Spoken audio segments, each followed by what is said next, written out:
Johannes Scottus Eriugena, the 9th century Irish monk who dared to smuggle Greek lightning into Latin darkness, who built a cathedral of thought so vast that Rome trembled at its foundations.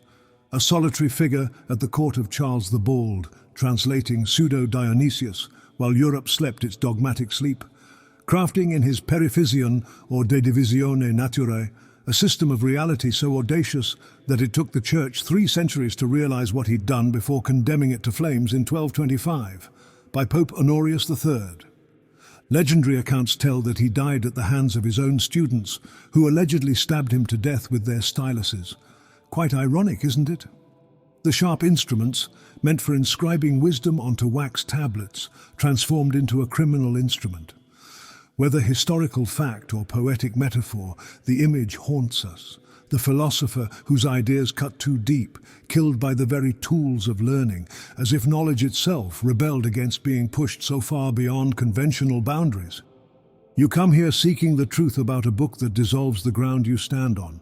Then Eriugena rebuilds it as something luminous and strange. Perhaps those mythical students sensed what we now know, that their master had crafted something too dangerous for ordinary minds. He writes, "God therefore does not know what he is, because he is not what. Indeed, he is incomprehensible in something both to himself and to every intellect." And since truth itself proclaims with an intelligible voice that this is most truly said about God in pure intellects, no one who piously knows and who is introduced to the divine mysteries, hearing about God, cannot understand himself. What he is should think otherwise than that God himself, who is not what, is completely ignorant in himself, that he is not and does not know himself to be something. He therefore does not know what he is. That is, he does not know what he is, since he knows that he is none of those things which are known in something, and of which it can be said or understood what they are. For if he knew himself in something, he would not indicate himself as being absolutely infinite and incomprehensible and unnameable. This passage alone should make your philosophical vertebrae realign. The man who penned these words created a work that reads like Hegel dreaming he was Plotinus, while Spinoza whispers corrections in his ear. His work is a systematic account of everything that exists, existed, and will exist, including the things that will never exist but somehow participate in this cosmic game that we are all part of anyway. And if that doesn't make your head spin, congratulations, because I don't know what else can make that happen. What you hold when you open the Periphyseon is a thick and dense 5-volume architecture of reality that makes most philosophical systems look like garden sheds. The book I have in front of me has 700 pages. The work unfolds as a dialogue between master and student, called nutritor and alumnus. However, calling it a dialogue is like calling the Pacific a pond, for the student exists mainly to gasp in appropriate amazement, while the master reconstructs the universe from first principles and even beyond them. Through their exchange, Eriugena presents his famous Fourfold Division of Nature: that which creates and is not created, that which creates and is created, that which is created and does not create, and that which neither creates nor is created. Simple, you might think, until you realize these 4 divisions are actually one reality wearing different masks, and the masks themselves are part of the performance. Therefore, writes Eriugena in Periphyseon Book 3, we should not understand God and the creature as 2 separate things, but as one and the same. For both the creature subsists in God, and God is created in the creature in a wonderful and ineffable way, manifesting himself, the invisible making himself visible, and the incomprehensible comprehensible, and the hidden being revealed, and the unknown being known, and the beautiful and beautiful lacking form and species, and the super-essential being essential, and the supernatural being natural, and the simple composite, and the free from accidents being subject to accidents, and the accidental, and the infinite being finite, and the uncircumscribed being circumscribed, and the supertemporal being temporal, and the superlocal being local, and the creator of all things created in all things, and the maker of all things made in all things, and the eternal began to be, and the immovable being moved in all things and becoming in all things. This passage is a hammer blow, a stream of thoughts forged in the 9th century with enough intellectual force to shatter the foundations of 1,000 years of Western thought. Forget everything you've been told about a distant, separate creator God who stands apart from his creation like a watchmaker from a watch. Eriugena, with a mind that blazed with the light of Athens and Alexandria, tells us to throw that comfortable, dualistic model into the fire. He dares us to look at the universe, at the chair you're sitting on, at the thoughts firing in your mind, and see them not as objects made by God, but as God becoming God. Right here, right now. This is the central explosive truth of the Periphyseon, a book that is less a work of philosophy and more a manual for the complete demolition and reconstruction of reality. Eriugena is not here to soothe us with familiar pieties, but to perform a kind of intellectual surgery on our consciousness. He takes the scalpel of pure, relentless reason, what he calls ratio, and makes the first clean cut through the thickest bone of our conceptual skeleton, which is none other than the separation between the divine and the mundane. What follows from that first incision is a cascade of revelations, each more perplexing than the last. Eriugena will show us a God who is so utterly transcendent that the most accurate name for him is nothing, a different kind of nothing, a luminous, super-essential reality that precedes and contains all being. He will show us a creation that is both eternal and made, existing timelessly in the mind of God and unfolding itself in the theater of time and space. He will show us a humanity that is a workshop of all creation, in which the entire universe, from the lowest matter to the highest angel, is contained. This is a journey for the intellectually fearless.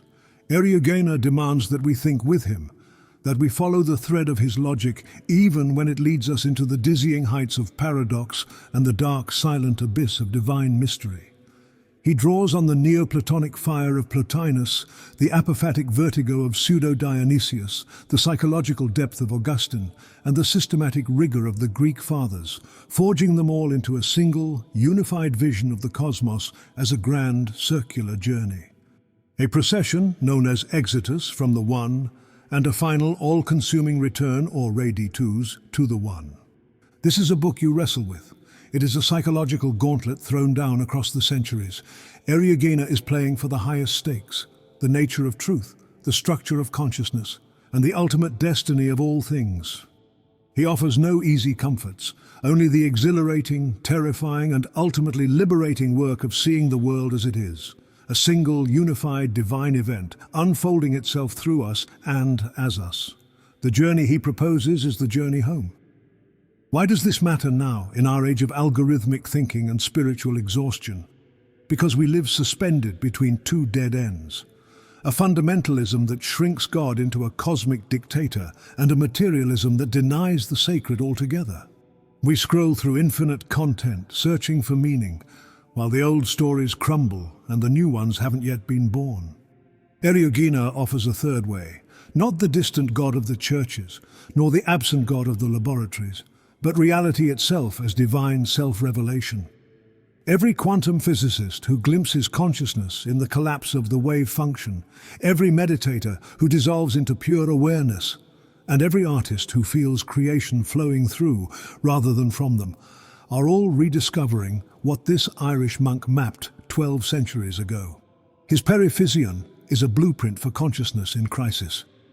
A methodology for those who refuse both naive belief and cynical disbelief. If you are new here, welcome.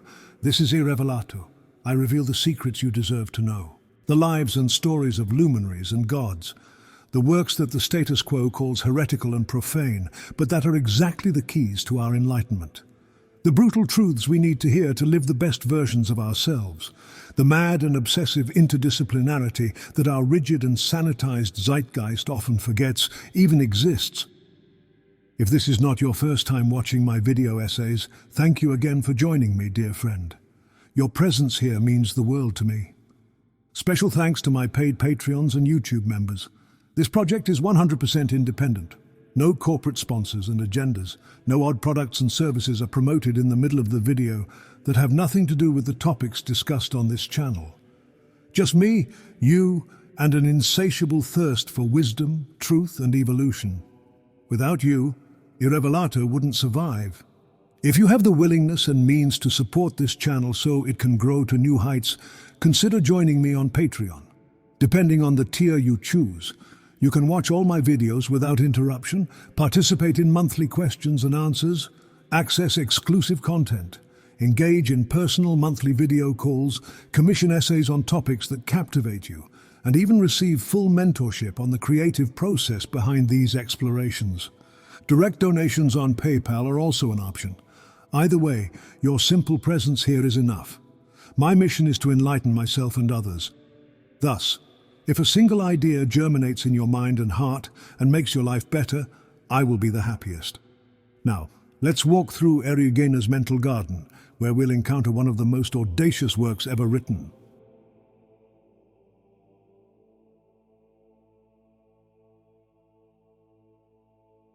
Imagine you are in Europe in the 9th century.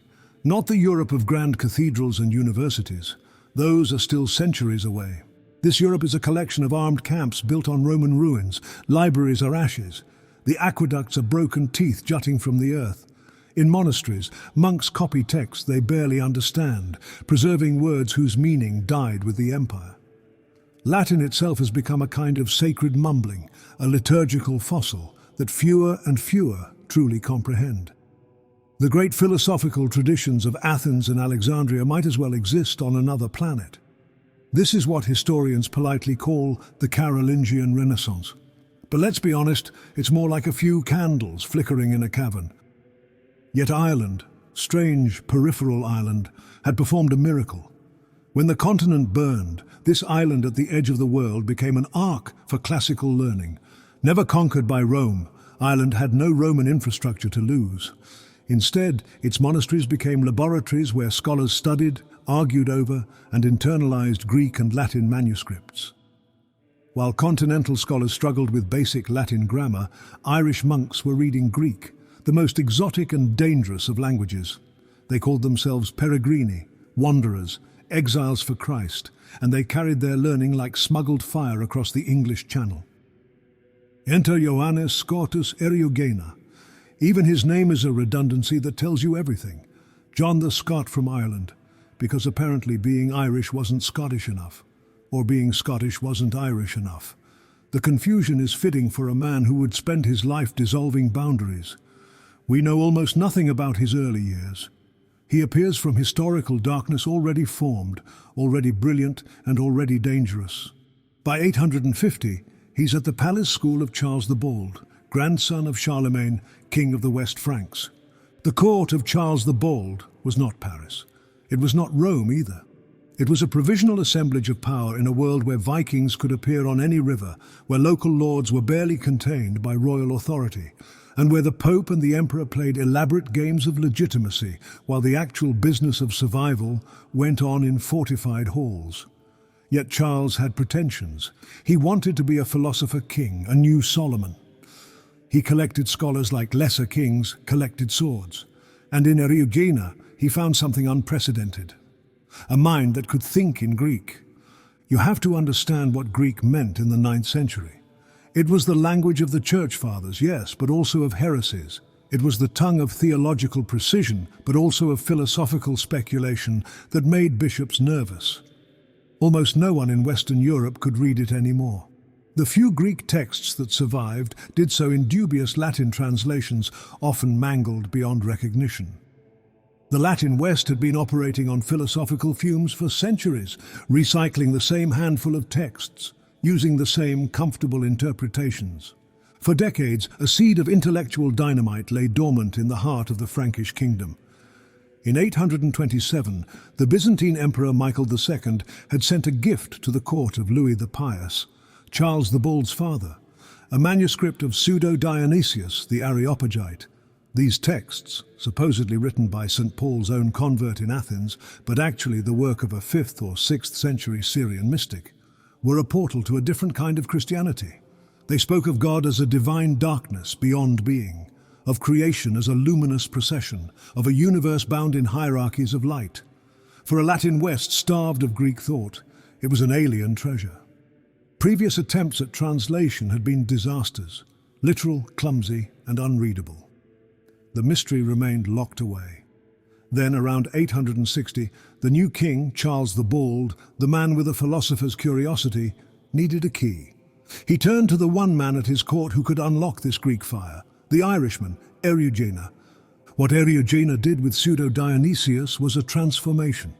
He rebuilt the entire conceptual Greek architecture in a new language, where Dionysius wrote of God as hyperousios, which means beyond being. Eriugena coined superessentialis. Where Dionysius described the divine darkness, Eriugena found Latin words that had never been asked to carry such weight. He was creating a new philosophical vocabulary, smuggling Neoplatonic metaphysics, perhaps even without knowing it, into the Latin West, under the cover of translating a supposed companion of St. Paul. But Eriugena did something even more audacious. He absorbed Dionysius, metabolized him, made him the backbone of his own system. The Periphyseon, begun shortly after the translation work, is Dionysius unleashed, Dionysius systematized. Dionysius pushed to conclusions the Syrian monk might never have imagined. Where Dionysius gestured toward divine darkness, Eriugena mapped it. Where Dionysius hinted at the return of all things to God, Eriugena made it the cosmic law. But here's the beautiful irony. Eriugena's work was so sophisticated and so far beyond the theological discourse of his time that it took the Church 3 centuries to realize what he'd done. Think about that. For 300 years, the Periphyseon circulated among European monasteries, was copied, read, and cited. Scholastics quoted it. Mystics meditated on it. It was hiding in plain sight. A theological time bomb ticking away in manuscript collections. Why did it take so long? Because you needed a certain level of philosophical sophistication just to recognize the threat. The average 9th, 10th, or even 11th century theologian reading Eriugena's careful argumentation, his citations of Augustine and other authorities, would see orthodox speculation, perhaps a bit bold, but nothing alarming. You had to be Thomas Aquinas-level brilliant to realize that Eriugena had dissolved the fundamental distinction between God and creation. You had to have read enough Aristotle to see that he'd made the categories of being dance in ways that shouldn't be possible. By 1225, the Church had produced enough sophisticated theologians to decode what Eriugena had encoded. Pope Honorius III ordered every copy of the Periphyseon burned. The man who had brought Greek fire to the Latin West was finally recognized as the philosophical arsonist he'd always been. But it was too late. The ideas had already escaped, flowing underground through the mystical traditions, surfacing in Meister Eckhart's sermons, in Nicholas of Cussa's coincidence of opposites, and eventually erupting in the German idealists who would recognize Eriugena as their predecessor. The Irishman at the Court of Shadows had lit a fuse that would burn for a millennium. And it all started with a gift from Byzantium and a mind that could think between languages, between worlds, and between being and non-being itself.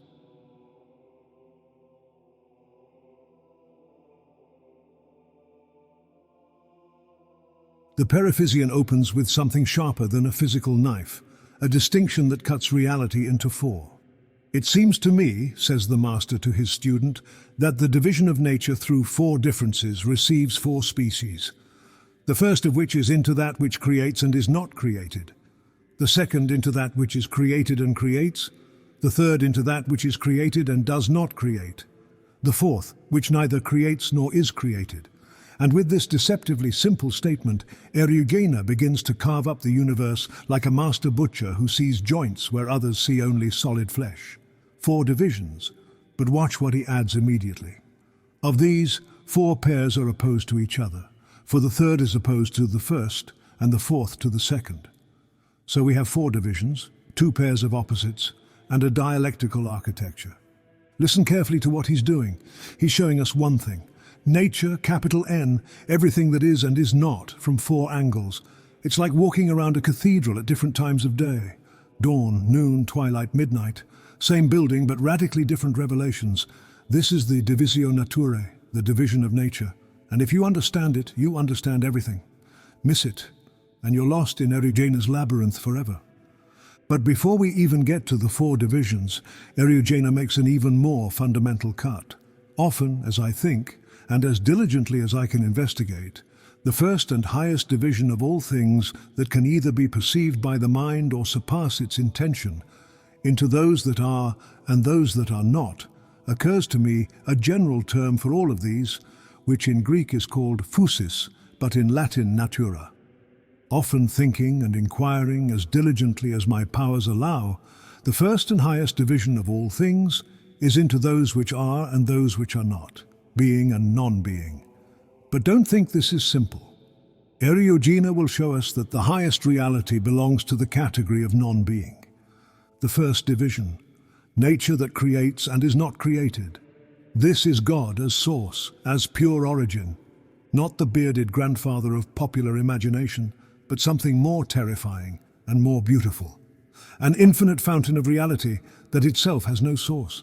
Eriugena writes, "For the first creates and is not created, to which on the contrary is opposed that which is created and does not create. This God is understood as anarchos, without beginning, the principal cause of all things made from him and through him." And here's where Eriugena starts his magic trick. This God who creates is also, strictly speaking, nothing. Not nothing as emptiness, but nothing as the superabundant reality that transcends all categories of being. The Master explains with devastating clarity, those things which, by the excellence of their nature, escape not only water, that is, all sense, but also intellect and reason, are rightly seen not to exist. And then comes the statement that should make every theologian's blood run cold. God, therefore, does not know what he is, because he is not something, for he is incomprehensible in any way, both to himself and to all intellect. The divine ignorance is prefigured as transcendence. God doesn't know what he is because he isn't a what. He surpasses the category of whatness. He surpasses every category, while Aristotle is in a corner crying, unable to comprehend what happened to his categories. Now comes the second division of nature that creates and is created. Now we enter a stranger territory. These are the primordial causes, the divine ideas, what Plato might have called forms, but Eriugena calls the first determinations of the divine will. They are created. They're not God in his absolute simplicity, but they also create. They're the eternal patterns according to which all temporal things unfold. Think of them as God's first thought thinking itself into multiplicity. The idea of humanity before any human, the concept of tree before any forest, the principle of justice before any just act. They exist eternally in the Word of God, the Logos, the second person of the Trinity. Yet they're somehow distinct from God's simple essence. Eriugena describes them as participations of the divine nature, in which it first manifests itself to intellectual creatures. He writes, "The primordial causes, when understood as substituted in the beginning of all things, namely in the only begotten Word of God, are one simple and individual, but when they proceed into their effects multiplied infinitely, they receive a numerous and ordered plurality of themselves, not because the cause of all things is not either an order, or because order is not counted in itself among the principles of things, since everything ordered is ordered by participation in it.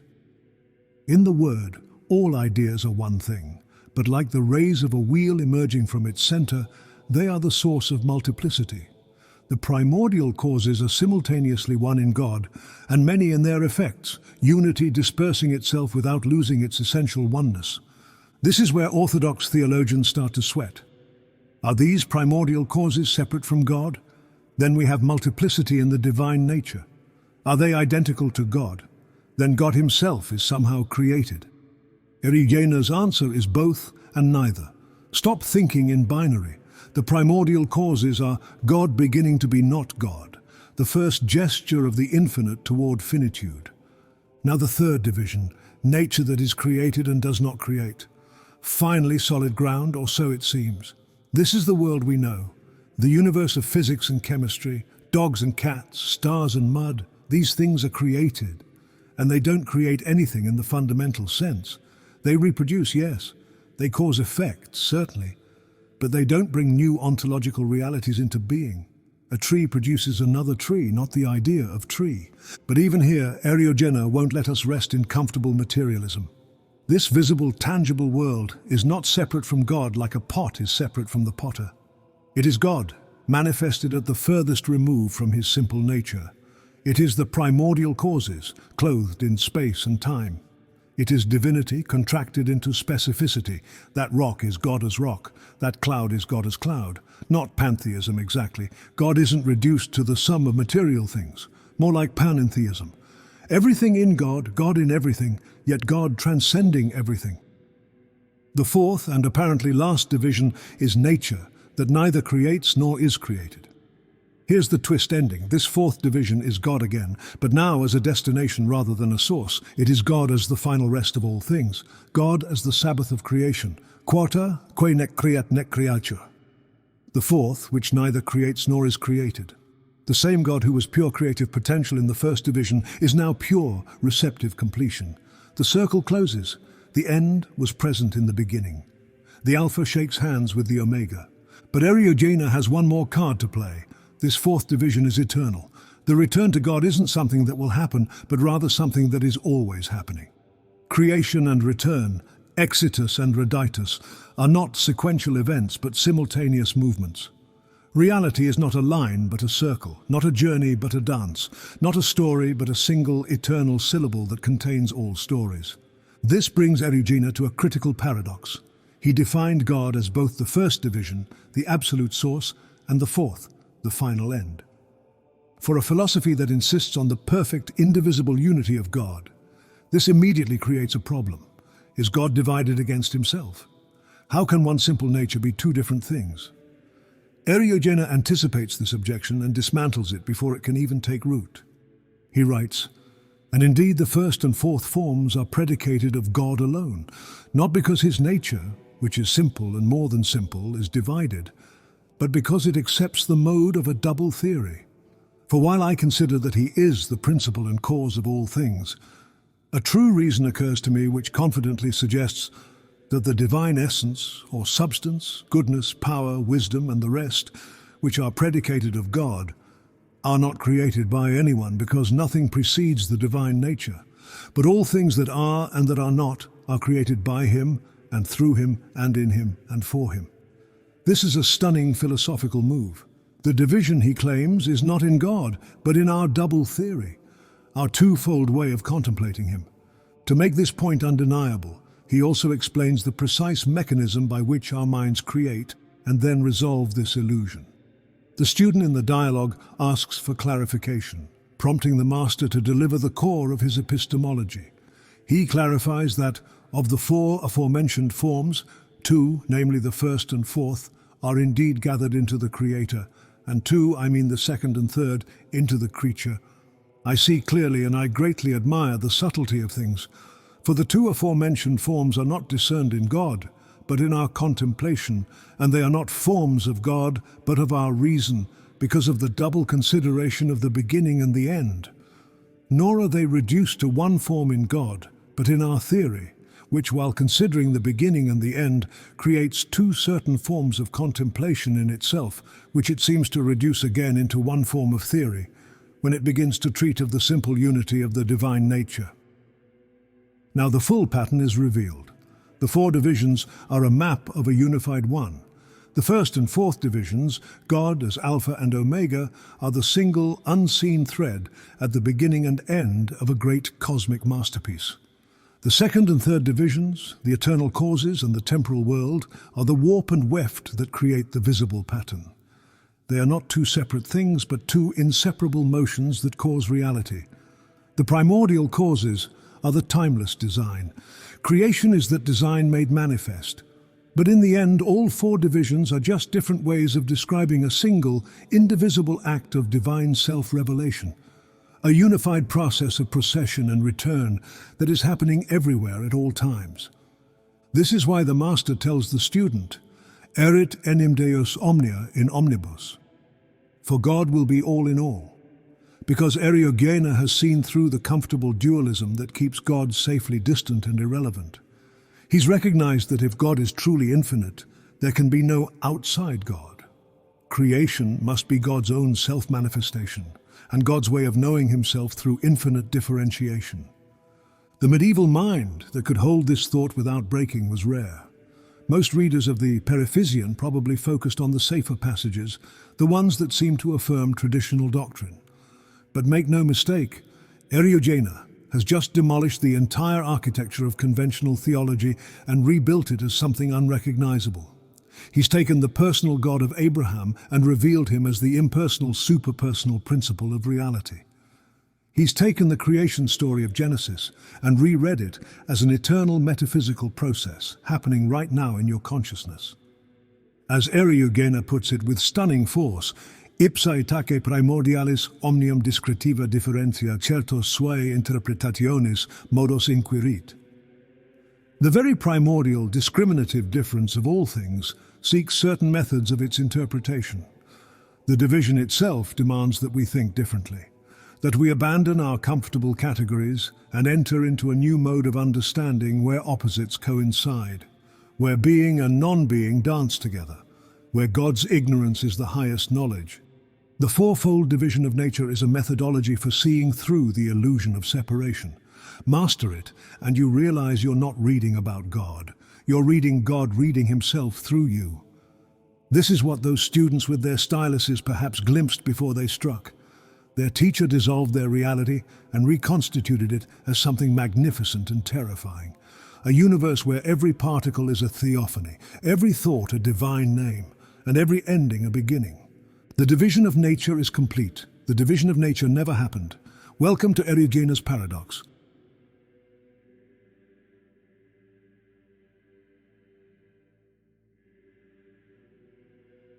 We've seen the fourfold division. We've watched Eriugena carve reality at its joints. Now we descend into the heart of darkness. Except this darkness blazes brighter than any light. This is where Eriugena earns his reputation as the most dangerous theologian of the medieval West, because he's about to tell us that God is nothing, and he means it. Not the nothing of absence, not the nothing of privation, but a nothing so full, so excessive, and so beyond the capacity of being to contain it, that our only honest response is to fall silent. Yet Eriugena won't fall silent. He's going to map this unmappable territory with the precision of a geometer and the audacity of a mystic who's looked too long into the abyss and discovered it looking back. Let's start with the passage that should be carved above the entrance to every theology department as a warning. Deus itaque nescit se, quid est, quia non est quid. God therefore does not know what he is, because he is not a what. Sit with that for a moment.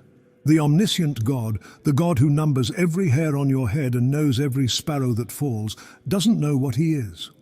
Not because of some deficiency, not because of some limitation, but because the category of whatness itself, the entire apparatus by which we understand identity, essence, definition, simply doesn't apply to him.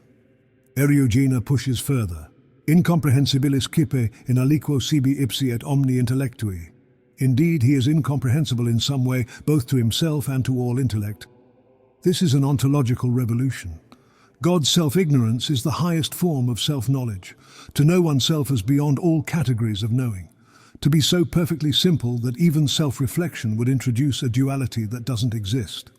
Thus, Eriugena introduces his twin methods of approaching this impossible God, cataphatic and apophatic theology. Cataphasis is the way of affirmation. Apophasis is the way of negation. Most theologians use both, carefully balancing what we can say about God with reminders of divine transcendence. Eriugena. He's about to show us that only negation ultimately succeeds. For it is more truly denied that God is any of those things which are predicated of him than it is affirmed that he is. Every positive statement about God, God is good, God is wise, God is powerful, etc., is less true than its negation, because he transcends them so absolutely that our concepts of goodness, wisdom, and power are closer to lies than truths when applied to him. Think about what this means. Every sermon you've heard, every theological treatise you've read, and every prayer you've uttered that names God as something, they're all in Eriugena's system fundamentally false. Or at best, they're metaphors so distant from their referent that they obscure more than they reveal. The catechism crumbles, the creeds dissolve, and we're left with, what? This is where Eriugena's genius shines. He transforms negation into a kind of super-affirmation. God is not good. He is super bonus more than good. God is not essential. He is super essentialist, beyond essence. God is not being. He is plus quam esse, more than being. Thus he creates instruments for thinking the unthinkable. Watch how he deploys this method against the entire Aristotelian framework that dominates medieval thought. Aristotle gave us 10 categories that supposedly exhaust everything that can be said about anything. They are substance, quantity, quality, relation, place, time, position, state, action, and passion. Eriugena systematically demonstrates that not one of these categories applies to God. None. Not at all. Substance? God is not a substance, Eriugena declares, because he is above every substance. Quantity? Absurd. The infinite has no measure. Quality? Qualities are accidents that modify substances, but God has no accidents. Place? God is not in place. Place is in God. Time? The eternal doesn't experience temporal succession, and so on through all 10 categories, each one failing, falling away, leaving us with nothing. But here comes the twist that separates Eriugena from simple negative theologians.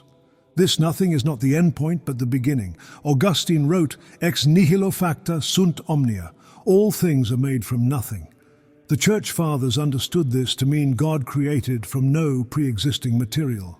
Eriugena reads it differently. He states, "The solution to this question seems to me to be very easy and almost without any effort. For the Supreme Trinity, creator of all things and created by nothing, made everything that it made out of nothing. All things are made from nothing, and that nothing is God himself. Creation ex nihilo becomes creation ex Deo. From the divine nothing, the divine darkness, the divine ignorance, all things emerge." This is where Orthodox readers start reaching for their condemnation stamps. Is Eriugena saying God and creation are the same? Is this pantheism? Eriugena anticipates the objection, and his response is subtle. God remains absolutely transcendent, absolutely other. But this transcendence, this otherness, is what allows him to be more intimate to creatures than they are to themselves. He's not a being among beings, not even the highest being. He's the nothing that makes all being possible. Dum ergo incomprehensibilis intelligitur per excellentiam nihilum non immerito vocitatur. Therefore, while he is understood as incomprehensible, he is not undeservedly called nothing by virtue of excellence. Nothing through excellence. Nihil per excellentiam. This is Eriugena's most radical formulation. God is so far beyond being that the truest thing we can say is that he is not. Yet this is not is more real, more present, and more actual than any is we experience. Consider the implications. Every mystical experience that ends in silence, every moment when words fail before the divine, and every dark night of the soul where God seems absent are actually successful encounters with the divine. These are moments when we've gotten closer to the truth than any positive theology can take us. The absence of God is his most intimate presence. The divine darkness is where he truly dwells. Eriugena finds support in his beloved Pseudo-Dionysius, who wrote of the dazzling darkness of God. But where Dionysius gestures and suggests, Eriugena systematizes. He creates an entire metaphysical architecture based on divine negativity. The Periphyseon becomes a cathedral built from darkness, its spires pointing not up to light, but beyond light, into a darkness more luminous than any created radiance. This connects directly back to the Fourfold Division. Remember, the first division was God as that which creates and is not created. Now we understand what that means. God creates precisely by not being created, by being the nothing that gives birth to something. The creative act is not an addition to God's being, but a theophany. How could nothing add to itself? He is a showing forth of the invisible through the visible, the incomprehensible through the comprehensible. Eriugena writes, "But I call theophany the appearance of visible and invisible things, by the order and beauty of which God is known to exist. And it is found not what he is, but only that he is, since the very nature of God is neither said nor understood. For the inaccessible light surpasses all understanding." Every creature, from the highest angel to the lowest stone, is God making himself known by becoming what he is not. The universe is God's way of speaking himself into comprehensibility, but the speech always falls infinitely short of the speaker. This is why Eriugena can make the astounding claim that creation adds nothing to God and takes nothing away. How could it? Nothing plus creation equals nothing. Nothing minus creation equals nothing. The mathematics of the infinite, the algebra of the absolute, operates by laws that transcend our ordinary logic. Yet crucially, this doesn't diminish creation, it elevates it to an almost unbearable dignity. Every creature is a word spoken by the unspeakable. Every being is nothing taking form, wearing a mask, and playing a role in the cosmic drama. We are not separate from God because we are different. We are separate because we are God being different from Himself. The distance between creator and creature is internal to God's own self-manifestation. The practical implications are staggering. Prayer becomes listening to the silence behind words. Theology becomes unknowing our false knowledge. Spiritual progress becomes descending into the darkness where God truly dwells. Everything reverses, everything inverts. The mystical ladder points down. Eriugena knows how radical this sounds. He knows he's demolishing centuries of comfortable piety, but he's doing it from an excess of reverence. A recognition that our human concepts, no matter how elevated, are blasphemously inadequate when applied to the divine. Better to say nothing than to say something false. Better to know our ignorance than to be ignorant of our ignorance. But reason universally strives in this to persuade and to approve by certain investigations of truth that nothing can properly be said of God, since He surpasses all understanding and all sensible and intelligible significations, who is better known by not knowing, whose ignorance is true wisdom, who is more truly and faithfully denied in all things than affirmed. This becomes Ereugena's refrain. We know that God is because creation itself is the proof. Every being is a testimony. But what God is remains forever shrouded in what Dionysius called the brilliant darkness, what Eriugena calls the divine ignorance. The God who is nothing is not absent. He's so present that presence itself seems like absence compared to His superpresence.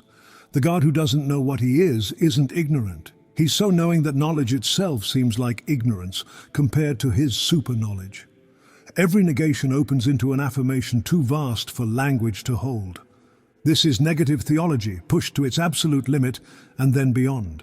Eriugena has taken the Christian God, the God of Abraham, Isaac, and Jacob, the God who became man in Christ, and revealed Him as the absolute nothing that is everything. He's done it through pure dialectical reasoning, following the logic of divine transcendence to its ultimate conclusion. Eriugena wrote God's own autobiography, told from the perspective of the nothing that knows itself only in becoming something, the darkness that knows itself only in shining forth as light. This knowledge is almost too much for mortal minds to bear. The God who is nothing, the nothing that is God.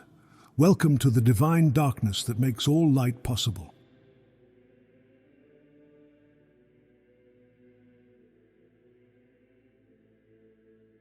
Now we turn from the darkness that is God to the light that pours from that darkness. But this light is the darkness showing itself. The universe is something God is, in the mode of manifestation. Welcome to the doctrine of Theophany, where every atom is a divine appearance, and every thought is God thinking Himself through you. Theophania, God showing, divine appearance. Most theologians reserve this word for special moments like Moses and the burning bush, or Christ transfigured on Mount Tabor, but Eriugena extends it to everything, always and everywhere. For not only is the divine essence called God, but also that mode in which He somehow shows Himself to the intellectual and rational creature, according to the capacity of each, is often called God by Holy Scripture, which mode is usually called by the Greeks the Theophany, that is, the appearance of God. Stop and consider what Eriugena just did. He's telling us that when Scripture says someone saw God, it doesn't mean they saw the divine essence. That's impossible. They saw a theophany, God in the mode of appearing. But there's a twist. Everything is God in the mode of appearing. That coffee cup, that passing thought, that feeling of frustration, all are theophanies, all God showing Himself according to your capacity to perceive. How does the invisible become visible? How does nothing become something? Eriugena's answer is simple, but I call theophany the appearance of visible and invisible things, by the order and beauty of which God is known to exist. And it is found not what He is, but only that He is, since the very nature of God is neither said nor understood, for the inaccessible light surpasses all understanding. Every creature, from the highest angel to the lowest stone, is God making himself known. Notice the epistemic humility hidden in this metaphysical audacity. We can know that God is through theophany, but never what God is. The entire universe screams God's existence while maintaining absolute silence about his essence. It's like seeing footprints in the sand. You know someone walked there, but the footprints tell you nothing about the walker's face. The mechanism of this universal theophany operates through the primordial causes, the eternal patterns in the divine word. But even these causes themselves are not directly accessible to created minds. Whoever says that in the angelic intellects there are certain theophanies of those reasons, that is, certain divine apparitions comprehensible to the intellectual nature, but not the reasons themselves, that is, the principal examples, will not, I think, err from the truth. This layering of theophany upon theophany creates the entire structure of reality. Even angels don't see the primordial causes directly. They see theophanies of theophanies. It's mirrors reflecting mirrors all the way up and all the way down. No created mind, no matter how exalted, ever reaches bedrock reality. There is no bedrock, only endless depths of divine self-manifestation. But how does theophany actually occur? Here Eriugena draws on Maximus the Confessor to provide a stunning answer.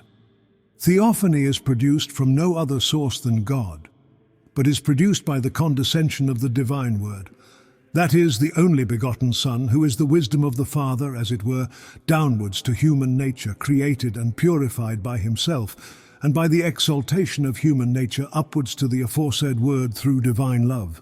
Theophany is a dance, a meeting in the middle. God descends, humanity ascends, and where they meet is where theophany explodes into being. It's not God imposing visions on passive minds, but minds actively reaching up to meet the divine reaching down. Eriugena writes, from the condescension of the wisdom of God to human nature through grace, and the exaltation of that same nature to wisdom itself through love, the theophany occurs. Love is the elevator, grace is the gravitational pull. When they work together, the human rises, the divine descends, and in that impossible meeting point, theophany blazes forth. This is why mystics speak of love more than knowledge. Love is the mechanism of theophanic perception. Augustine supports this view, as Eriugena notes, the wisdom of the Father, in whom and through whom all things were made, which is not created but creates, is made in our souls by a certain ineffable condescension of his mercy, and adjoins our intellect to itself, so that in an ineffable way a certain wisdom, as it were, is made composite from himself, descending to us and dwelling in us, and from our intelligence taken up by him to himself through love, and formed in himself. Think about what this means for human consciousness. Your thoughts are both yours and a composite, a fusion of divine wisdom and human intelligence. Every genuine insight is a small theophany, God thinking himself through your mind. Every aha, moment of understanding, is the divine and human briefly becoming one in the act of knowing. This means every virtue, every good thought, every moment of understanding is theophany. Therefore every theophany, that is, every virtue, both in this life in which it still begins to be formed in those who are worthy, and in the future life who will receive the perfection of divine happiness, is not outside of itself but within itself, and is made from God and from themselves. Virtue is a theophany happening within you. When you act with compassion, God manifests as compassion through you. The saint is someone who has become transparent to divine self-manifestation. The revolutionary implication is that God takes the material for his self-manifestation from himself. From himself, therefore, God receives the occasions of his theophanies, that is, of divine appearances, since from him and through him and in him and to him are all things. And through this also the very matter of which we read that the world was made is from him and in him, and he is in it, insofar as it is understood to be. Even the primal matter, the raw stuff of creation, is theophany. There's no alien material God shapes from outside. It's all him, showing himself to himself through the appearance of otherness. The potter, the clay, and the pot are all one, playing at being three.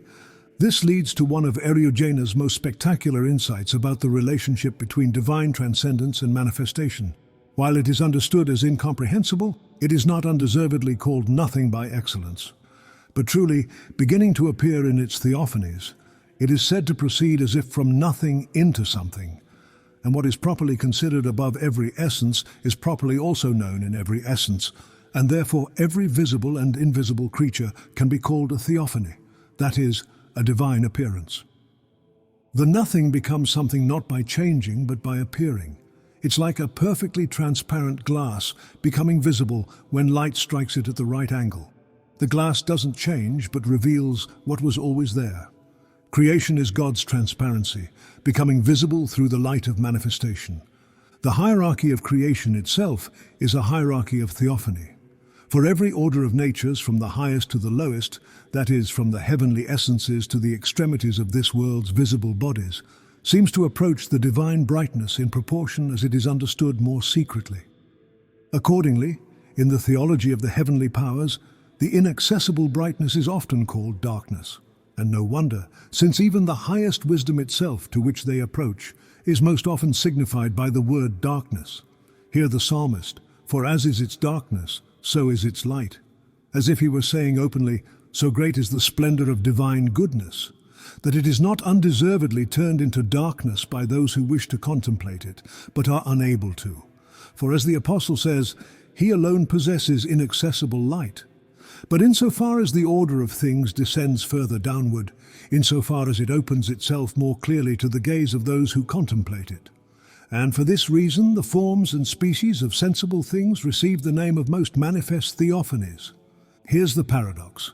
The higher you go toward God, the darker it gets. The lower you descend into matter, the clearer things become. Angels dwell in luminous darkness, rocks exist in obvious light. It's completely backwards from what we'd expect. The most manifest theophanies are the crudest, while the subtlest are barely distinguishable from the divine darkness itself.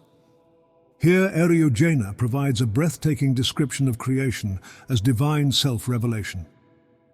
Therefore, divine goodness, which is therefore called nothing, because it is found in no essence beyond all that is and that is not, descends from the negation of all essences to the affirmation of the entire universe of essence from itself to itself, as from nothing to something, from inessentiality to essentiality, from formlessness to innumerable forms and species.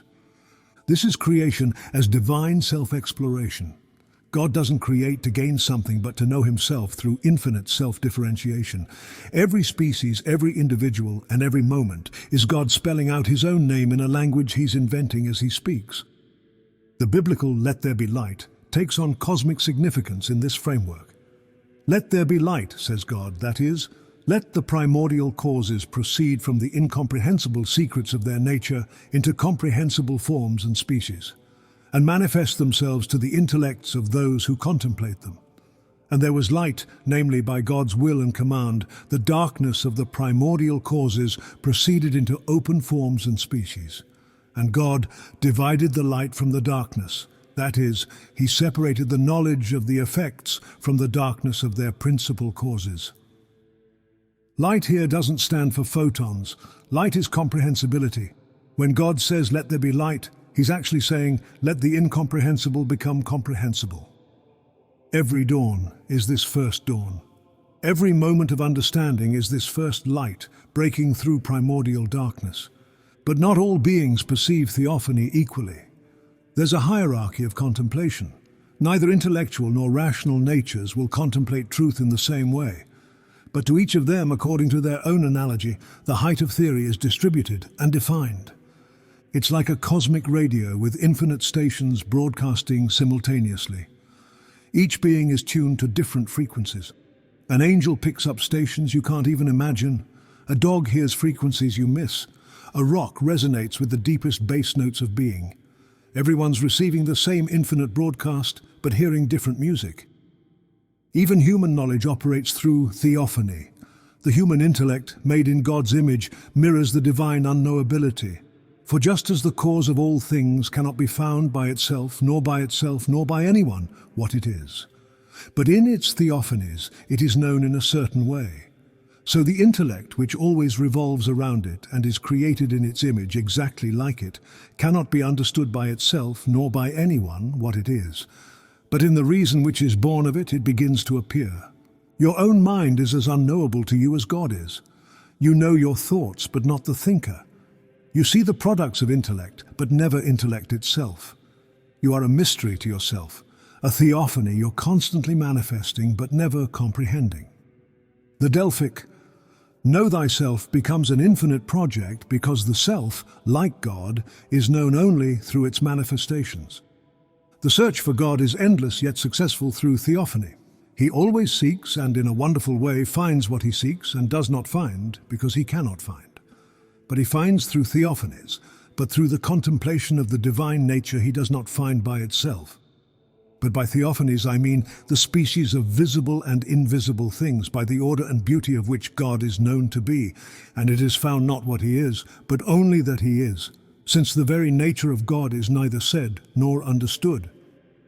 This is the mystical paradox resolved. Every genuine spiritual experience is real. It's real theophany, but it's never the final truth because there is no final truth, only endless depths of divine self-revelation. The mystic who claims to have found God is right. The mystic who claims God can never be found is also right. They're both describing theophany from different angles. Even the beatific vision will be theophanic. God himself face to face, as far as is fitting for a creature to be comprehensible and intelligible, the incomprehensible and intelligible cause of universality, exalted above all, they will see face to face.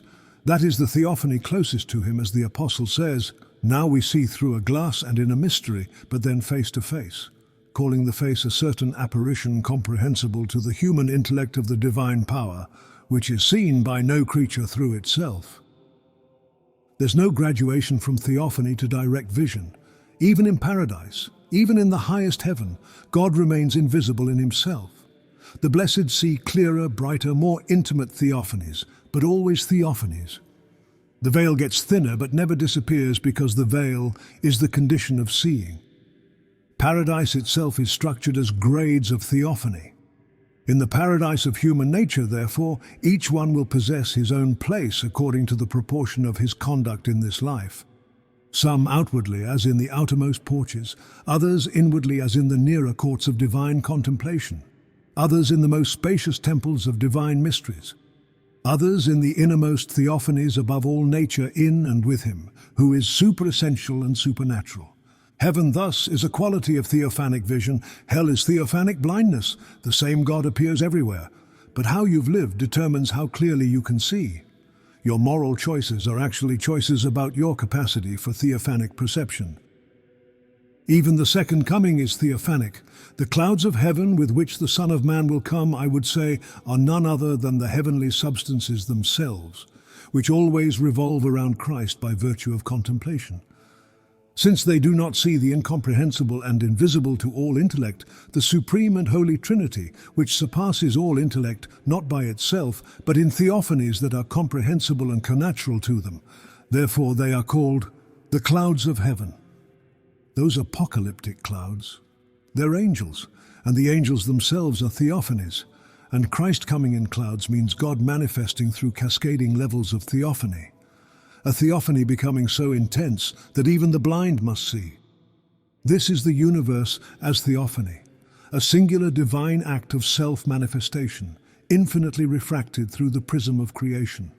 Every being is a different angle on the same divine light. Every consciousness is God knowing himself from a unique perspective. Every moment is eternity showing itself in time. There is nothing that is not God showing himself, though always through veils, always through manifestations suited to the perceiver's capacity. You are theophany, God reading himself through you. The universe is God's mirror, but the mirror itself is part of the divine self-reflection.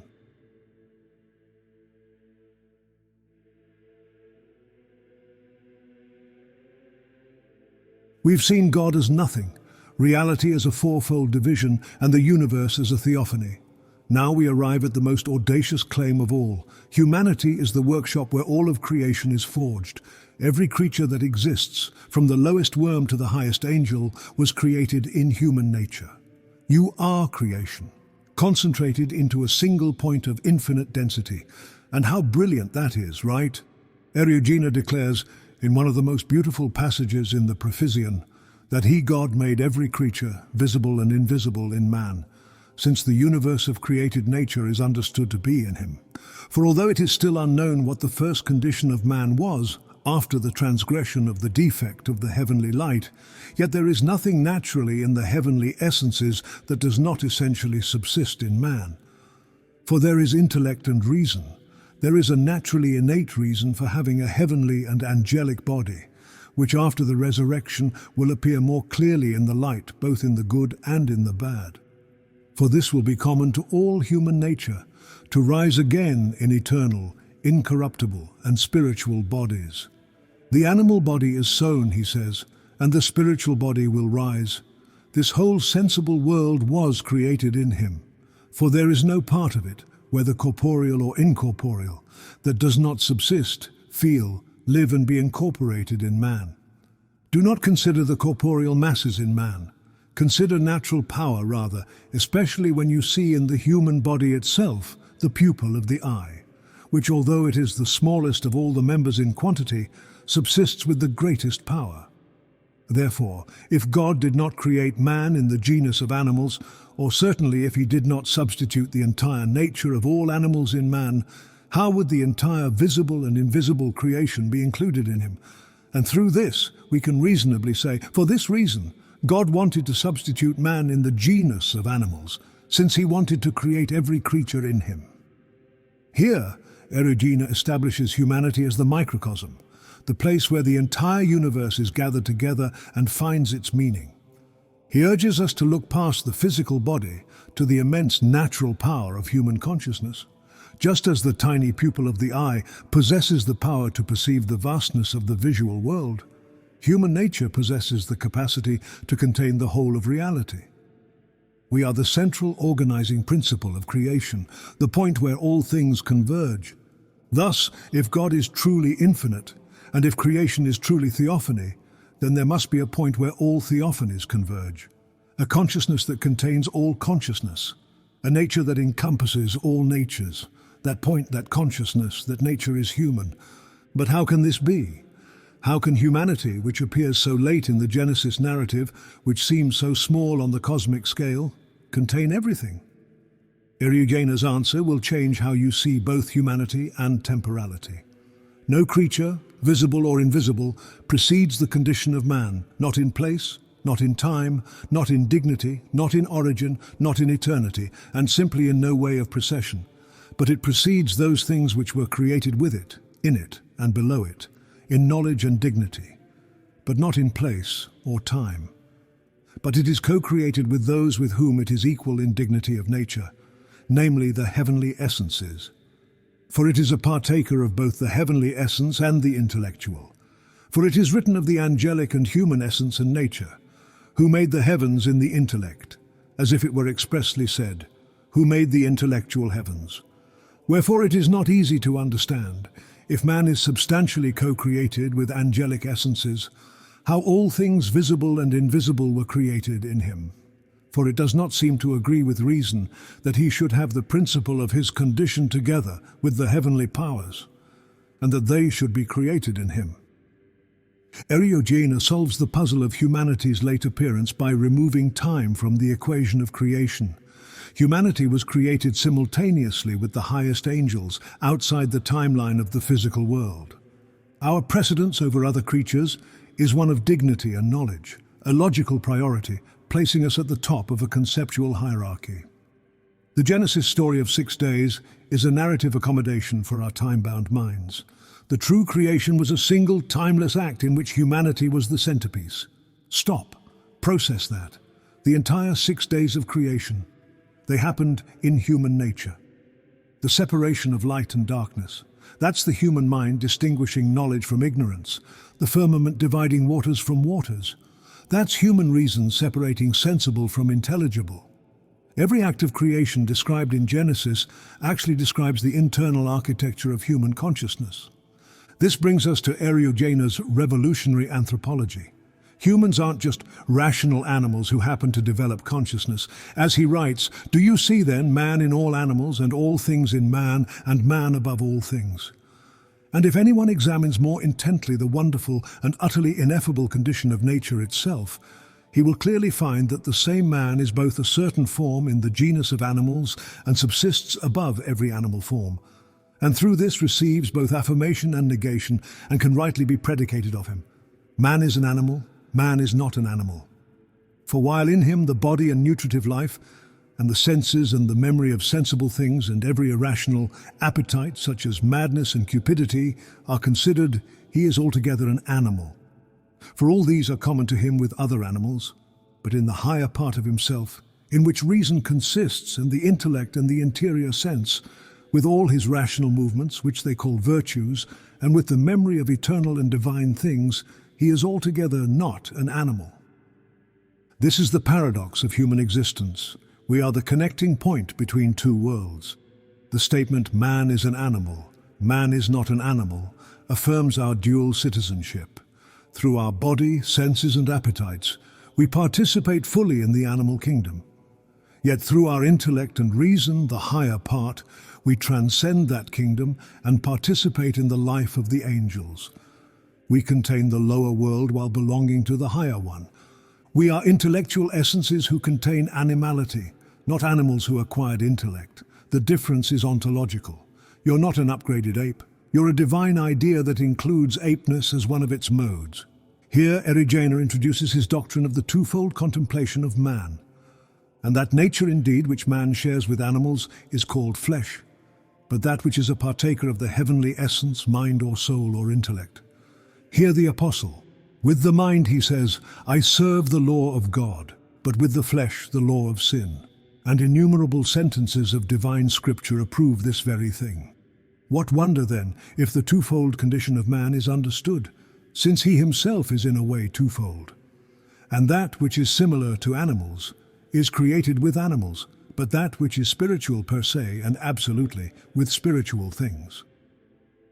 And therefore, do not you be troubled by what I said, that man was produced from the earth with the other animals in one and the same genus, and beyond the nature of all animals, made in the image and likeness of God.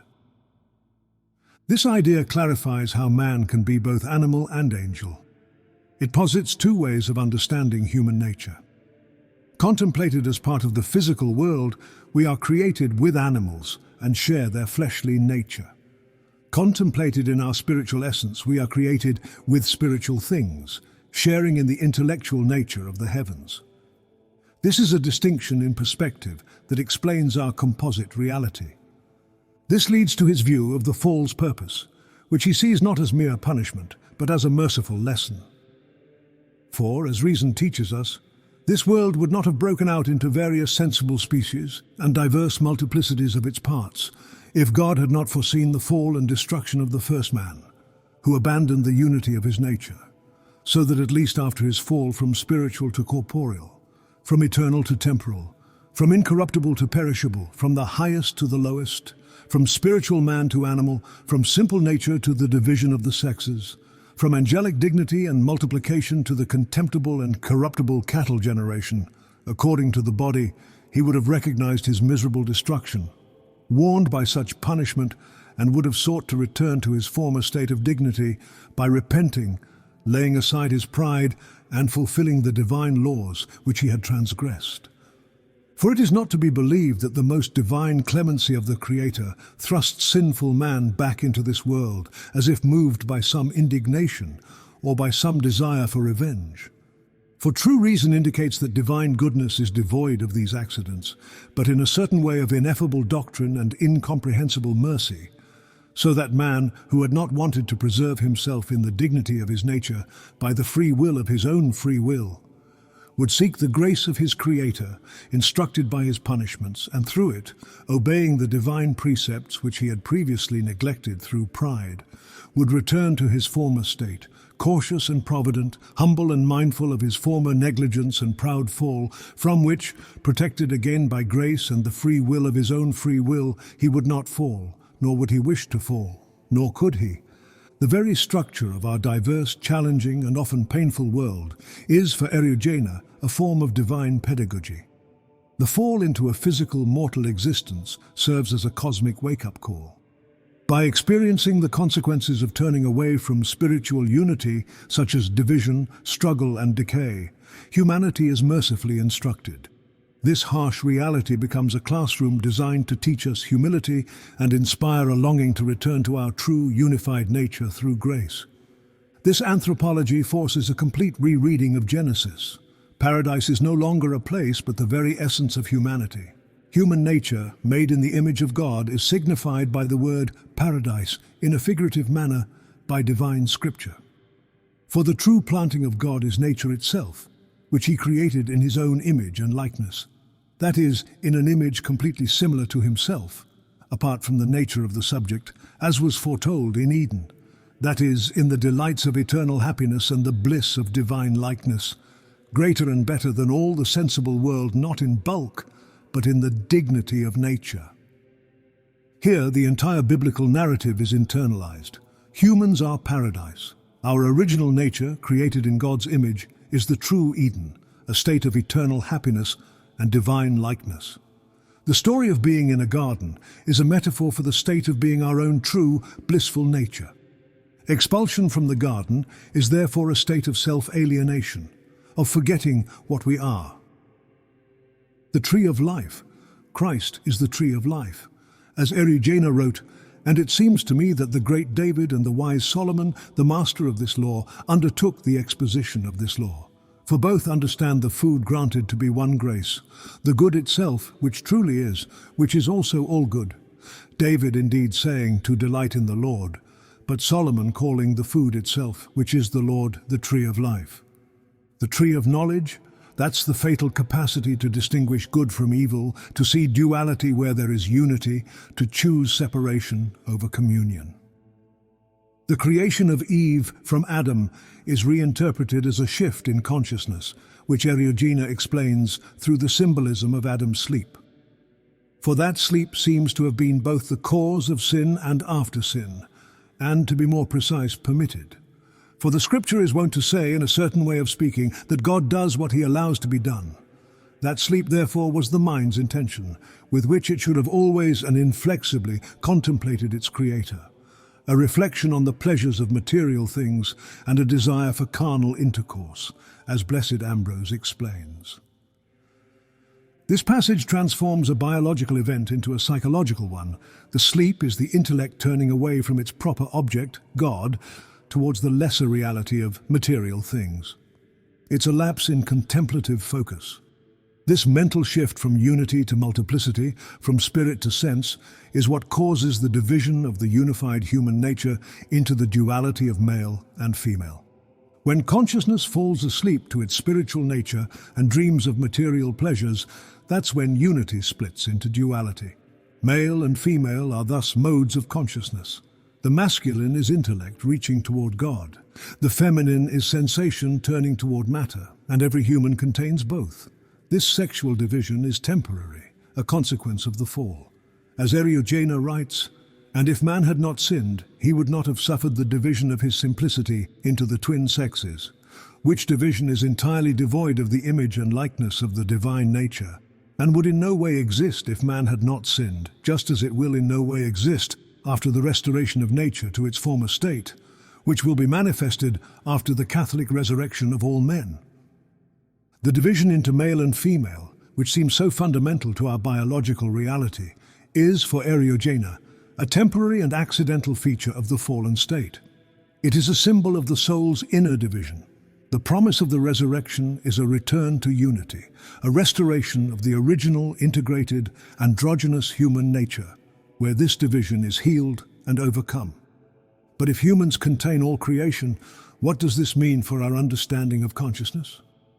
Everything, absolutely everything. The creation of every creature in man means that your consciousness is both aware of the world and generates the world. Not subjectively, as idealists claim, not objectively, as realists insist, but theophantically, as God's way of experiencing himself as cosmos. We are both animals and not animals. You contain every level of being. You grow like plants, and that's your vegetative soul. You sense like animals, and that's your sensitive soul. You reason like humans, and that's your rational soul. You contemplate like angels, and that's your intellectual soul. You are the great chain of being, experienced from within. This is why Eriugena insists that man contains everything that happened in the first 6 days of creation. The sun? It's the illumination of your intellect. The moon, the reflected light of your reason. The stars, the innumerable thoughts that populate your mental sky. The beasts, your passions and appetites. The birds, your aspirations and inspirations. Genesis thus maps the interior landscape of human consciousness. Consider what this means for the problem of knowledge. If all creatures exist in human nature, then to know yourself is to know everything. What is formed is more excellent than what forms, Eriugena writes. Why? Because the thing exists materially, but knowledge of the thing exists intellectually, and intellectual existence is higher than material existence. When you truly know a tree, you possess something greater than the tree. You possess the eternal idea of treeness that makes all trees possible. So what is the substance of man?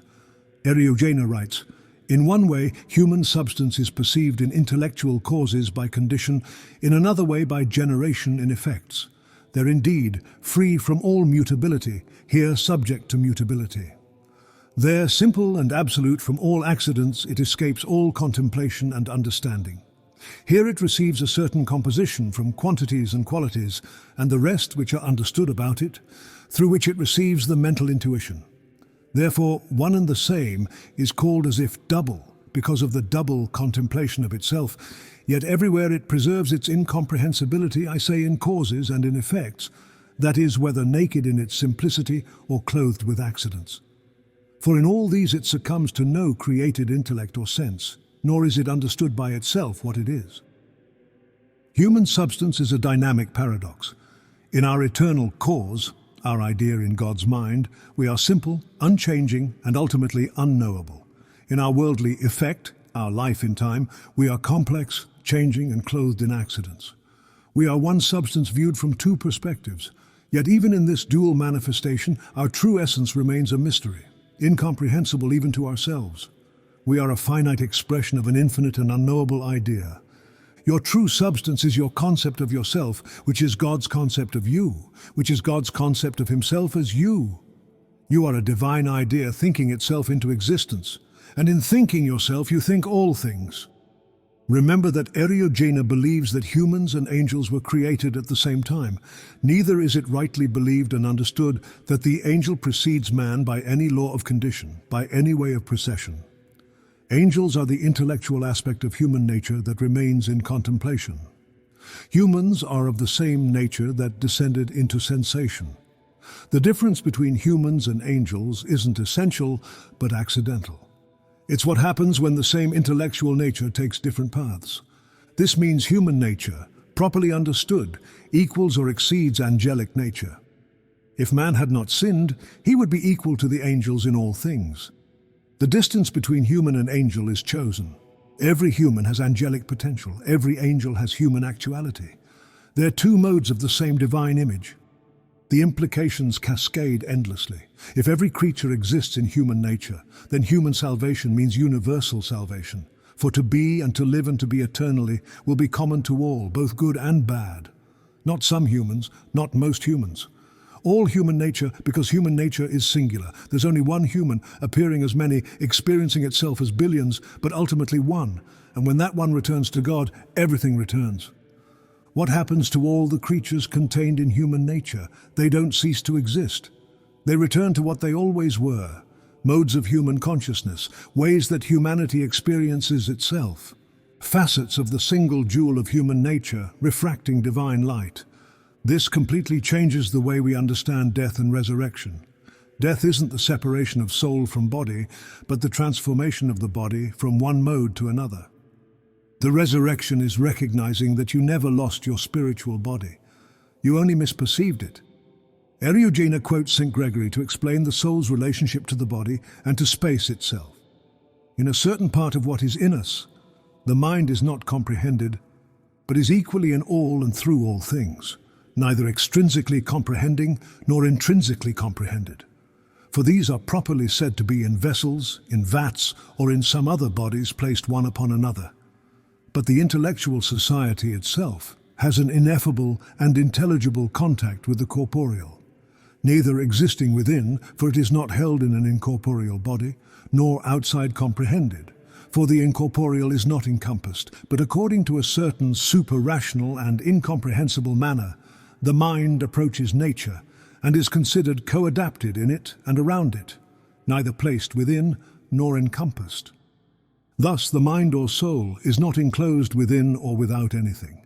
It is not captured by space and time. How could it be? The soul is what makes within and without possible. The mind's connection to the body and the world is utterly unique. It is present to all things without being contained by them. You can't be located in space because you're what projects space.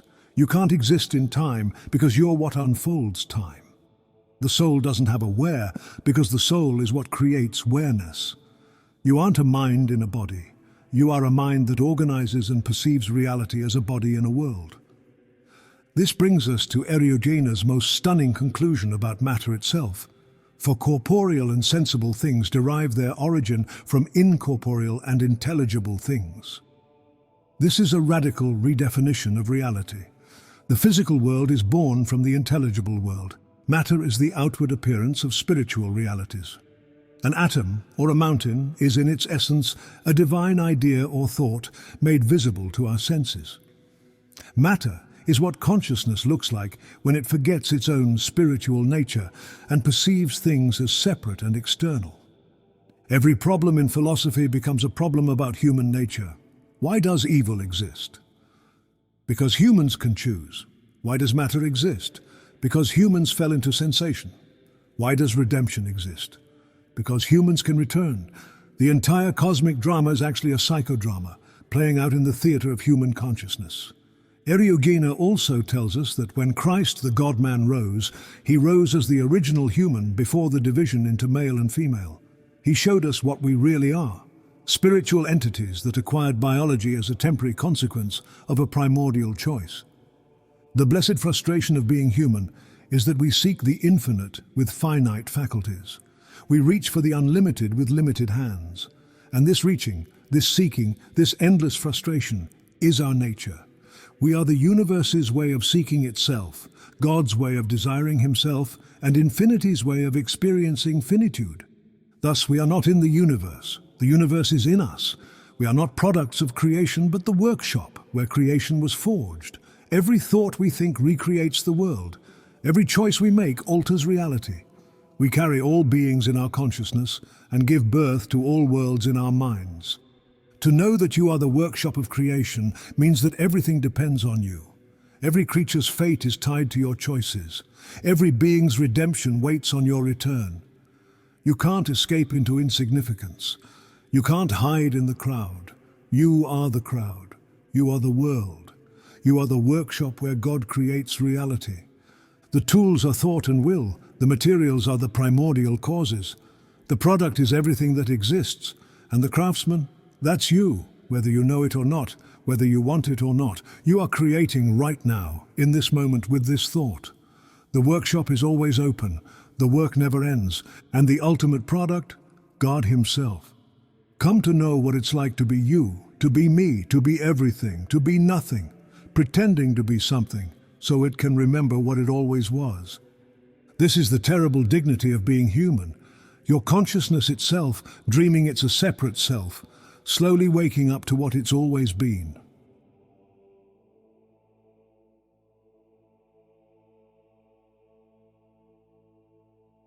Everything that goes forth must return. Every exitus demands its reditus. Every procession requires recession. This is the iron law of reality. What comes from the one must return to the one. What begins in unity must end in unity. And this homecoming is happening right now, in every moment, in every breath, and in every thought that thinks its way back to its source. He, Jesus Christ, will save our nature. That is, when he commands us to return to our former state, namely to the contemplation of intelligible virtues. For the common resurrection of all is the ascent from death to life, from the animal and corruptible body to the spiritual and incorruptible. For the whole of human nature will be poured into the intellect alone, so that nothing will remain in it except that intellect alone, with which it will contemplate its Creator. This is how Eriugena describes the cosmic return. A return to the contemplation of intelligible virtues, to the spiritual and incorruptible, and to the intellect alone. Not the return of humans, plural, the return of human nature, singular, because there's only one human nature, appearing as many, experiencing itself as billions, but ultimately, inexorably, returning to its source as one. And when human nature returns, everything returns with it, because everything exists in it. But how does this return happen? The path of this return mirrors the path of creation in reverse. Eriugena outlines a 5-stage ascent that undoes the divisions of the procession, starting from the most specific and ascending to the most universal. Let's follow this path. The first stage of the return is the healing of the division between male and female into a unified, singular human nature. As Eriugena insists, the resurrected Christ is sexless. This is the overcoming of a division that belongs only to the fallen world. The return begins with the restoration of the integrated human. Next, in the second stage, the temporal, inhabited world is elevated and unified with paradise. Paradise is not a place but the ideal state of human nature. This stage represents the healing of our self-alienation, where the world we experience is reunified with the world as it exists in its perfect primordial state. Then, in the third stage, the entire physical cosmos, Earth, is transformed into its spiritual counterpart, heaven. The barrier between matter and spirit dissolves, revealing a single reality where the physical is understood as a theophany of the spiritual. Matter remembers that it is mind. In the fourth stage, the whole of reality, now spiritual, is unified with its intelligible source. The world of appearances is fully reabsorbed into the world of eternal ideas and the primordial causes in the mind of God. Finally, all of created nature, now unified and restored, returns to its ultimate source, God. The primordial causes are reabsorbed into the divine unity. The many return to the one, not by being destroyed, but by recognizing that their manyness was always the one playing at difference. This is the final state, erit enim Deus omnia in omnibus. For God will be all in all, not God plus creation. God as all, in all, through all. The theophany becomes transparent. The mask recognizes itself as a face. The dream realizes it's the dreamer. But here's where Eriugena drops his most controversial bomb. The whole human nature, namely in our Lord Jesus Christ himself, will be perfected in the whole nature, while the new earth of our body will be changed into a new heaven, that is, into the newness of the soul. And then, by the higher ascension, the body together with the soul, into the spirit into God himself. And all this will be perfected in Christ and through Christ, who is the end and consummation of our nature. All, not some, not most, all. Every human who ever lived, lives, or will live. Every sinner, every saint, every ordinary confused soul stumbling through existence. All return, all are saved, all are freed. The Orthodox readers are reaching for their torches. Universal salvation, heresy. But Eriugena has logic on his side. If human nature is one, and if Christ assumed human nature, then Christ assumed all human nature. When he saves human nature, he saves all human nature. You can't save part of a unity. You can't redeem half of a whole. Either all are saved or none are saved. And since we know Christ saves, we know all are saved. But what about hell, the Orthodox cry? What about eternal punishment? Eriugena's answer is breathtaking. Hell is real, but it's not what you think. For it is one thing for all malice in general to be completely abolished in all human nature, another thing for its fantasies, I mean malice, to be always preserved in the proper conscience of those whom it had corrupted in this life, and in that way always to be punished. Just as it is another thing for the same human nature to be restored to its grace, which it had lost by sinning, namely the dignity of the divine image, and another thing for the proper conscience of each of the elect in good merits, by which they serve their God in all things in this life, to be deified above every virtue of humanity, and in that way to live always and happily, and to be exalted above all things that are. For they will be there where he is, whom they loved in this life, and whom they always desired to see. Thus, hell is a state of consciousness. It's what happens when the soul, confronted with divine reality, generates fantasies of punishment based on its own guilt. Think about what this means. The damned aren't tortured by God. They're tortured by their own consciousness, their own inability to accept forgiveness, and their own insistence on separation. They create their own hell from the raw material of divine love. The same light that blesses the saints blinds the sinners because their eyes can't bear it. Even these hellish fantasies serve the greater return. They're the last resistance of the ego, the final insistence on separation, and the ultimate illusion that must be overcome. And they will be overcome. Not by force, because Eriugena's God doesn't force, but by exhaustion. Even the strongest will to separation eventually exhausts itself against the infinite patience of divine love. It is also noteworthy that, according to Eriugena, nothing can be destroyed, regardless of who created it. In his words, for everything that he brought into essence, he did not bring only that it might be, but that it might always be, since it was always causally in him. But everything that always is eternal, and everything eternally true. But everything true cannot be corrupted by any force. Therefore, nothing made from the one principle of all things receives its own corruption. For what could corrupt that? For it is not true nor probable that what was established by him, that it might always be, should be corrupted by the Creator. And if any created nature is better than it, it is impossible for it to corrupt a lower nature, since good can be made the cause of the corruption of no good. But if it is a creature inferior to itself, it is more difficult for a lower nature to corrupt what is higher.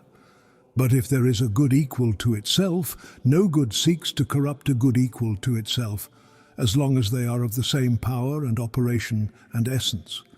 It remains, therefore, that no nature either wishes or can corrupt another nature. There is also another reason that undoubtedly asserts that none of those things which are from the one God, the Creator of all things, can receive corruption or be corrupted. For if it were to begin to be corrupted, the end of its corruption would follow. This is crucial. Evil has no positive existence. Sin has no substantial reality. Their privations, absences, and failures to be rather than things that are. And you can't eternally punish nothing. You can't forever torment an absence. Eventually, inevitably, the absence fills with presence, the darkness fills with light, and the fantasy dissolves in reality. This leads to Eriugena's radical reinterpretation of judgment, built upon the Apostles' words, Spiritualis homo judicat omnia, ipse autem anemine judicatur. The spiritual man judges all things, he himself is judged by none. But how can a created being judge the whole of creation? Eriugena's answer is that this is a divine act, performed through a human consciousness that has ascended beyond its limits. To judge the whole, one must first be outside the whole.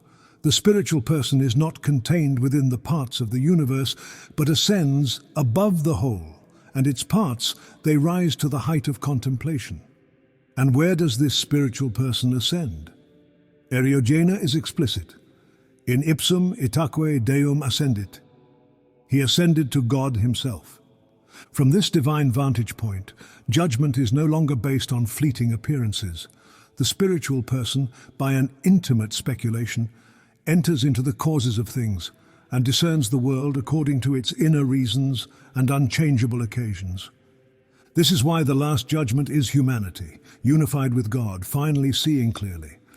It is judging reality from the perspective of reality's eternal blueprint. The place? Ubi omnia unum sunt, where everything is one.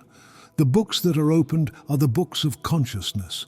The deeds that are weighed are the thoughts that shaped reality. The sentence that is pronounced is the truth that was always true, seen at last from within truth itself.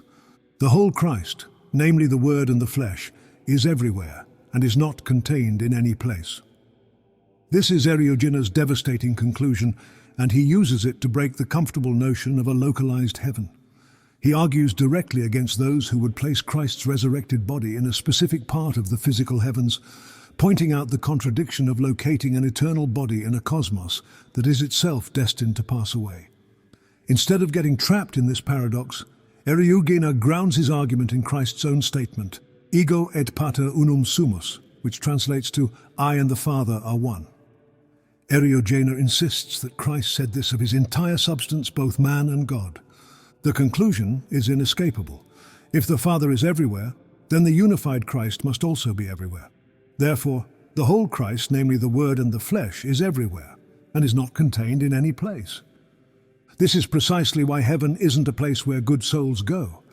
It is participation in the omnipresent resurrected nature of Christ. It's a quality of vision. Hell is a failure of that perception. They're both here now in this moment, depending on how you see.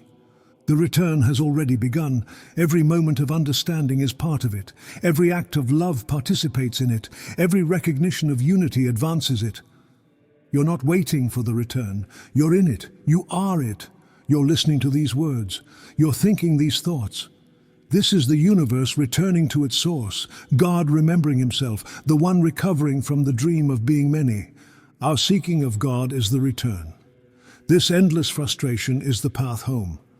We return by exhausting achievement. We return by releasing our grasp. We return by failing so completely that we fall through failure into success. The stages of return aren't sequential, they're simultaneous. Right now, in this moment, your body is dissolving into elements, every cell dying and being reborn. Right now, those elements are returning to their causes, every atom remembering it's actually an idea. Right now, your nature is returning to its primordial unity, every thought thinking its way past duality. Right now, that unity is returning to its causes, every concept tracing back to its divine source. Right now, those causes are returning to God, every idea dissolving in the mind that thinks it.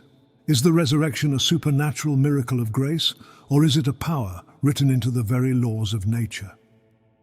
Eriugena confronts this question by narrating his own intellectual journey.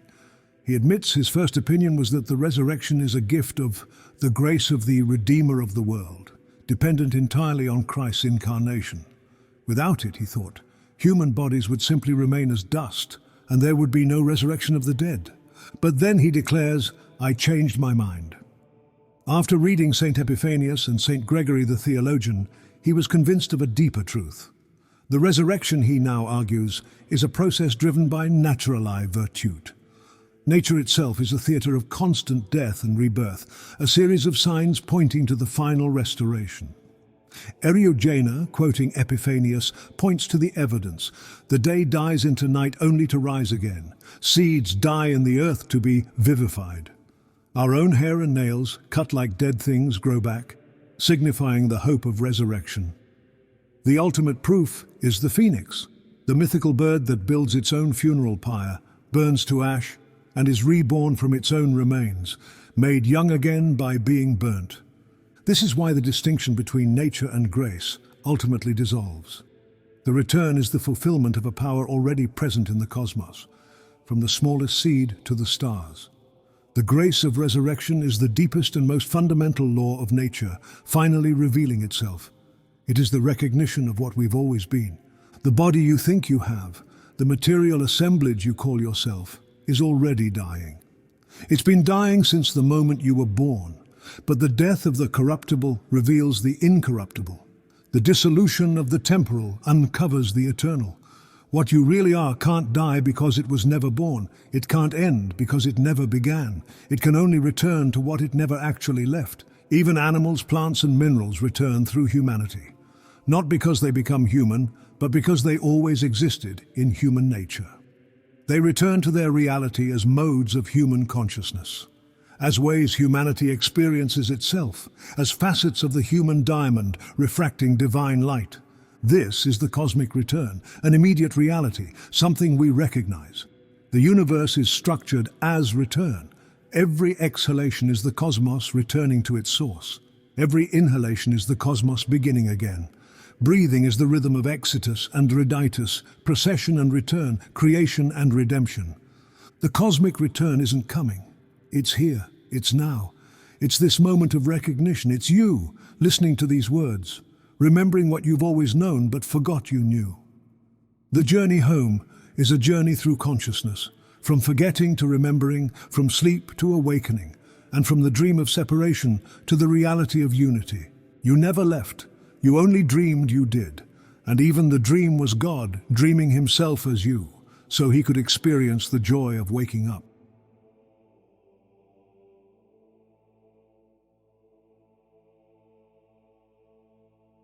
Now we come to the crime scene, 1225. Pope Honorius III issues the order: every copy of the Periphyseon must be burned, not just removed from circulation, not just placed on the index of forbidden books. Burned, destroyed, obliterated, as if the existence of these ideas was a plague that might infect all of Christendom. What did Eriugena write that was so dangerous it took the Church 3 centuries to realize the threat, and then required total annihilation? The surface charge was pantheism. Eriugena, they said, had collapsed the distinction between creator and creation. He'd made God and the world identical. But this was a misreading, either willful or ignorant. Eriugena never said God and creation are the same. He said they're not two. There's a difference. A crucial, subtle and explosive difference between identity and non-duality. But subtlety isn't the Church's strong suit when it feels its authority threatened. The real threat was something far more dangerous. Eriugena had made the Church unnecessary. If every creature is a theophany, you don't need priests to mediate divine presence. If God is nothing that becomes everything, you don't need dogma to define him. If all human nature returns to God, you don't need sacraments to save you. If paradise is human nature itself, you don't need the Church to get you there. Eriugena had given every human direct access to the divine.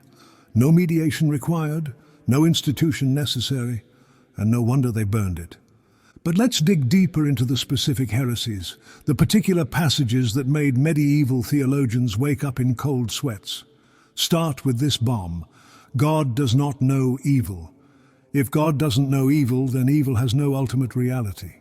It's not part of the divine plan, it's not willed by God, it's not even permitted by God, because you can't permit what you don't know. Evil becomes pure privation, pure absence, and pure nothing. Not the divine nothing that transcends being, but the empty nothing that falls below being. This destroys the entire economy of sin and salvation that the Church had constructed. If evil isn't real, what are we being saved from? If God doesn't know evil, how can he punish it? If sin is just ignorance, not rebellion, then what do we need redemption for? The whole elaborate system of guilt, confession, penance, and absolution collapses like a house of cards. Then there's the universal salvation problem of freeing all human nature. Eriugena doesn't say some will be saved. He doesn't say many or most. He says all. The logic is inexorable. If human nature is one, and Christ assumed human nature, then Christ saved all human nature. You can't partially save a unity. The Church had built its power on the threat of damnation and the promise of salvation. If everyone is saved, and if hell is just a fantasy, if return is inevitable, why would anyone need the Church? Even more threatening, in the future life after the resurrection, the nature of men will be entirely devoid of sex, that is, male and female form, since it will return to the very form in which it was made in the image of God.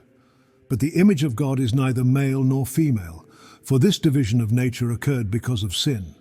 Eriugena is saying that sexual difference itself is temporary, accidental, and a consequence of the fall. This undermines the entire structure of ecclesiastical authority based on male priesthood. If maleness isn't essential but accidental, if it disappears in the return, then male-only priesthood has no ultimate justification. The patriarchal structure of the Church becomes as temporary as the sexual bodies it claims to govern. The doctrine of theophany was perhaps most dangerous of all. If every visible and invisible creature can be called a theophany, then the Eucharist is no more sacred than bread, because bread is already sacred. The church building is no holier than a forest, because the forest is already holy. The Bible is no more the Word of God than the book of nature, because nature is already God speaking. Eriugena had democratized the sacred, made it universal, and removed the Church's monopoly on holiness. His treatment of the primordial causes threatened scholastic theology at its core. These causes exist eternally in the Word, but they're not identical to God's essence. They're created, yet they create. They're one in God, yet many in effects. This isn't the simple, clean metaphysics the Church was comfortable with. It's a dynamic, paradoxical system where unity and multiplicity, eternity and time, creator and created, coexist and interact in ways that make orthodox categories collapse. God is created in the creature in a wonderful and ineffable way. This single sentence contains enough heresy to burn a library. God is created, the creator becomes created, the immutable changes, the perfect becomes imperfect. Eriugena insists this is wonderful, ineffable, and the true mechanism of divine self-manifestation. The Church saw it as a confusion, a blasphemy, and the breakdown of all proper theological distinctions. The Fourfold Division was also problematic. By making God both the first division, that which creates and is not created, and the fourth, that which neither creates nor is created, Eriugena introduced a kind of divine self-difference. God is both source and destination, Alpha and Omega, beginning and end. But if God is simple, how can he be divided against himself? Eriugena answered that the division is in our perception, not in God, which was too subtle for orthodox comfort. His negative theology went beyond anything acceptable. God does not know what he is, because he is not a what. This isn't just saying God is mysterious. It's saying God himself is ignorant, not from deficiency but from excess, not from lack but from superabundance. But if God doesn't know himself, how can we trust revelation? If God is genuinely nothing, what are we worshipping? The entire positive theology of the Church, its creeds and definitions, become fingers pointing at the moon. Useful perhaps, but ultimately inadequate and false. The treatment of paradise as human nature, not a place, undermined the entire biblical narrative as literally understood. If paradise isn't a garden but a state of consciousness, if the fall isn't historical but ontological, if Adam isn't a person but all persons, then the Bible becomes metaphor, symbol, a coded description of metaphysical processes rather than historical facts. The Church's claim to interpret Scripture authoritatively becomes less important if Scripture is just one theophany among many. The simultaneity of the movements of Exitus and Reditus collapses linear time, making history circular and turning eschatology into psychology. If the return is always happening, and if we're not waiting for a future judgment, but recognizing a present reality, then the Church's role as guide through historical time toward future salvation evaporates. We don't need to be led to God. We need to recognize we never left. The political implications were massive. If every human contains all creation, and if human nature is the workshop where everything is forged, then every human is infinitely valuable, infinitely dignified, and infinitely important. Not because the Church says so, but by metaphysical necessity. This is a democracy of consciousness that threatens every hierarchy, every authority, and every claim to special status or privileged access to truth. Even more subversive. If the angels and humans were created simultaneously, and if the difference between them is accidental, then the elaborate angelology of the Church, its careful hierarchies of celestial beings, and its claims about angelic mediation become unnecessary complexity. Humans have direct access to whatever angels have access to. We don't need intermediaries, whether angelic or ecclesiastical. The Church took 3 centuries to recognize these threats because they were hidden in plain sight, wrapped in orthodox language and supported by citations from Augustine and other fathers. Eriugena was too careful to be obviously heretical. He was too sophisticated to be easily refuted. He was too systematic to be partially condemned. The whole work had to go, burned entirely, because every part supported every other part in a vast architecture of revolutionary theology. But here's the beautiful irony. You can't burn ideas. You can burn books, but the thoughts escape like smoke. Eriugena's vision had already infected European consciousness. It would surface in Meister Eckhart's sermons about the God beyond God. It would emerge in Nicholas of Cusa's coincidence of opposites. It would explode in Bruno's infinite worlds. It would systematize itself in Spinoza's substance monism. It would culminate in Hegel's absolute idealism. The Periphyseon was burned because it was true. Not literally true, but philosophically true. Mystically true, experientially true. It described what contemplatives experience, what mystics see, what philosophers discover when they think past the edge of thought. The Church burned it because it made the Church's version of truth look small, partial, and incomplete, like a child's drawing compared to the reality it represents. The students with their styluses might have been the first to recognize the danger. Their master had lit a fire that would consume every comfortable certainty, every institutional authority, and every claim to exclusive truth. Perhaps they struck not from hatred, but from fear. Fear of a world where every human is a priest, every consciousness is a church, every thought is a prayer, and every breath is a sacrament. The book burned, the ideas survived. The church won the battle, but lost the war. Ereugena's vision of a God who is nothing and everything, of a universe that is theophany, of a humanity that contains all creation, and of a return that is always already happening, lives on. It lives in quantum physics that finds consciousness at the heart of matter. It lives in the awareness that sees all life as interconnected. It lives in every moment of genuine spiritual experience that bypasses institutional mediation. They burned the book because it was too dangerous to exist. It was too dangerous because it was too true. And truth, like fire, has a way of spreading, especially when someone tries to put it out.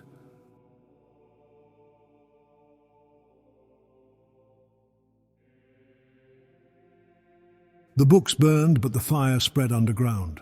Like water finding cracks in stone, Eriugena's ideas seeped through the centuries, surfacing in unexpected places, transforming everything they touched. There's a secret tradition in Western thought that flows directly from the Periphyseon through the greatest minds of the millennium that followed. They couldn't cite him openly, his name was poison.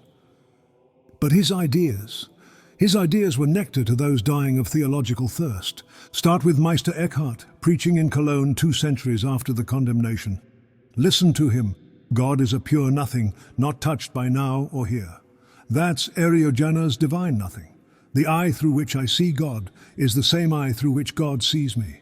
That's theophany. God is not good, I am good. God is not, I am. That's negative theology pushed past its breaking point. Eckhart never mentions Eriugena. He couldn't. But the Irish monk's fingerprints are all over these sermons. Eckhart goes even further than his secret master. Where Eriugena said God doesn't know what he is, Eckhart says we must go beyond God to the Godhead, beyond the Trinity to the unity, beyond being to the ground of being. I pray God to rid me of God, he declares, meaning the God of concepts and theology, the God the Church thinks it owns. This is Eriugena's nothing made even more radical. This God is both beyond being and God himself. The German Dominican's most dangerous teaching? There is something in the soul that is uncreated and uncreatable. The Church condemned this as heresy, but it's pure Eriugena. The human soul contains something that was never made, can never be destroyed, and is one with the divine nothing. This spark or ground of the soul is where theophany happens and where God becomes conscious of himself as you. From Eckhart, the current flows to Nicholas of Cusa, the cardinal who somehow got away with everything. His coincidentia oppositorum is Eriugena's fourfold division, resolved into unity. In God, all opposites coincide, maximum and minimum, everywhere and nowhere, everything and nothing. Cusa even uses Eriugena's exact image. God is a circle whose center is everywhere and circumference nowhere, but Cusa adds something new. This is learned ignorance, or docta ignorantia. This is knowing that you don't know in such a precise way that it becomes the highest knowledge. It's Eriugena's divine ignorance made into a method and a spiritual practice, a way of approaching the unapproachable. The more learned your ignorance, the closer you get to the nothing that is everything. Cusa's On the Vision of God describes an experience that's pure theophany. God's sight creates what it sees, and what it sees it back. Every creature is God looking at himself, and that mutual looking is what creates and sustains existence. The universe is an infinite mirror where God contemplates his own face from infinite angles. That's Eriugena's universe, as divine self-manifestation, refined and clarified. Then comes Giordano Bruno, who took these ideas and set himself on fire with them, literally. Bruno's infinite worlds, his living universe, and his God who is both center and circumference of an infinite sphere, all look like Eriugena unleashed, Eriugena without restraint. Eriugena pushed to conclusions that got Bruno burned at the stake in 1600. Bruno declared that God and nature are one. Not identical, but not two. Sound familiar? He said every point in the universe contains the whole universe. That's Ereugena's man contains all creation made cosmic. He said matter itself is divine, animated by the world soul, thinking itself into infinite forms. The universe is not God's creation, but God's body, God's thought, and God's dream of himself. Bruno's most dangerous idea. The Earth isn't the center of the universe because there is no center, or rather every point is the center. But if every point is a center, then every consciousness is equally close to God.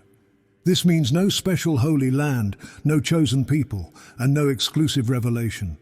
Every star is a sun, every sun has worlds, every world has consciousness, and every consciousness is God knowing himself. The Church burned Bruno because he made their entire physical and spiritual cosmology obsolete. The current goes underground and deeper after Bruno's execution, but it doesn't disappear. It surfaces in Jacob Boehme, the German cobbler who saw God in a pewter dish. His Ungrund, seen as the groundless ground or the abyss before God, is Eriugena's nothing given psychological depth.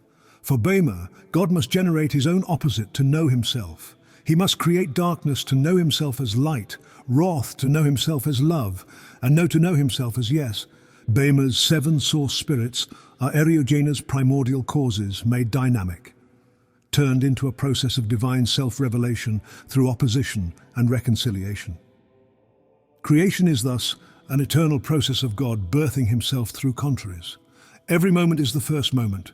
Every breath is creation happening now. From Boehme, we arrive at Spinoza, and here the tradition becomes almost explicit. Spinoza's substance that is both God and nature, Deus sive natura, is Eriugena's non-dual vision made geometrically precise. There's only one substance, appearing as infinite attributes, and modified into infinite modes. That's the fourfold division collapsed into absolute unity. Spinoza's intellectual love of God is theophany experienced from within. When the mind truly knows, it knows with God's knowing. When it truly loves, it loves with God's love. The highest human achievement is to know that you are a mode through which the infinite substance knows and loves itself. That's Eriugena's humanist workshop of creation, refined into mathematical clarity. But Spinoza adds something crucial. That is necessity. Everything that exists must exist. Everything that happens must happen. Not because of fate or predestination, but because of the logical necessity of the infinite. This is Eriugena's return, made inevitable through divine nature. The return isn't commanded, it's logically necessary. Then comes the explosion of German idealism, and suddenly Eriugena is almost respectable again. Schelling calls him an extraordinary, for his time almost miraculous man, recognizing that his work contains some of the most profound ideas on the nature of God and creation. Hegel goes even further. He declares that with Eriugena, true philosophy first begins in the medieval period. Hegel deeply admired Eriugena's systematic vision, his dialectical method, and his core insight that God must manifest himself in creation in order to be fully realized. A central theme in Hegel's own philosophy. Hegel's entire system is Eriugena writ large. The absolute must externalize itself in nature to return to itself as spirit. That's exitus and reditus. The thesis must generate an antithesis to produce a synthesis. That's the fourfold division made dialectical. Consciousness must alienate itself in the object to recognize itself as subject. That's theophany as the structure of experience. Hegel's most Eriugenian insight? The absolute knows itself through human consciousness. When we think, the absolute thinks. When we achieve absolute knowledge, the absolute knows itself absolutely. Philosophy is thus God learning about himself through philosophical consciousness. The phenomenology of spirit is theophany, mapped through history. Schelling pushes even further. His nature philosophy sees nature as slumbering spirit, spirit as awakened nature. That's Eriugena's third and second divisions of created nature, and creating cause is revealed as two sides of the same process. His ages of the world are exitus and reditus stretched through cosmic time. His positive philosophy seeks the God beyond the rational God, which is the nothing that grounds all being. The tradition continues through Hegel to Heidegger, who never mentions Eriugena, but whose key ideas echo the Periphyseon. Being reveals itself through beings. That's theophany. Being withdraws in its very revelation. That's divine darkness.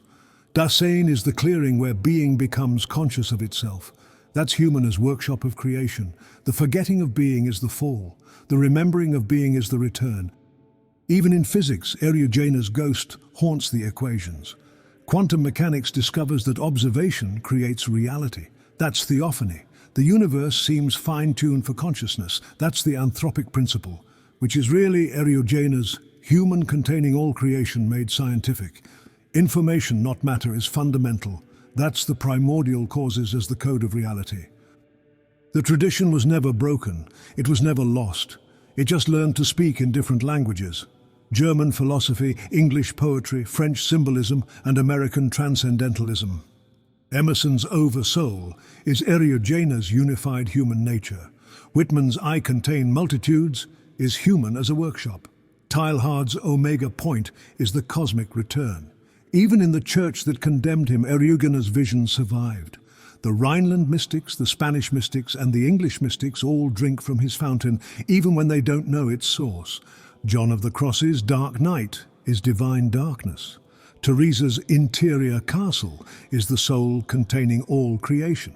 And Julian's All Shall Be Well is universal salvation. However, the secret tradition is secret because it hides in plain sight. It's in every moment of genuine spiritual experience. It's in every scientific discovery that reveals consciousness at the heart of matter. It's in every philosophical insight that transcends subject-object duality. It's in every artistic creation that manifests something from nothing. Eriugena didn't start this tradition. He inherited it from Dionysius, who inherited it from Proclus, who inherited it from Plotinus, who inherited it from Plato, who inherited it from wherever wisdom originates. But Eriugena gave it one of the most systematic expressions, crafting one of the most complete architectures in one of the most dangerous formulations. They burned his book, but they couldn't burn his vision. It lives on, stronger than ever, in everyone who thinks past thought into the nothing that thinks, who sees past seeing into the darkness that sees, who knows past knowing into the ignorance that knows everything by knowing nothing. The secret tradition is you, reading these words, recognizing what you've always known, remembering what you never forgot, returning to what you never left.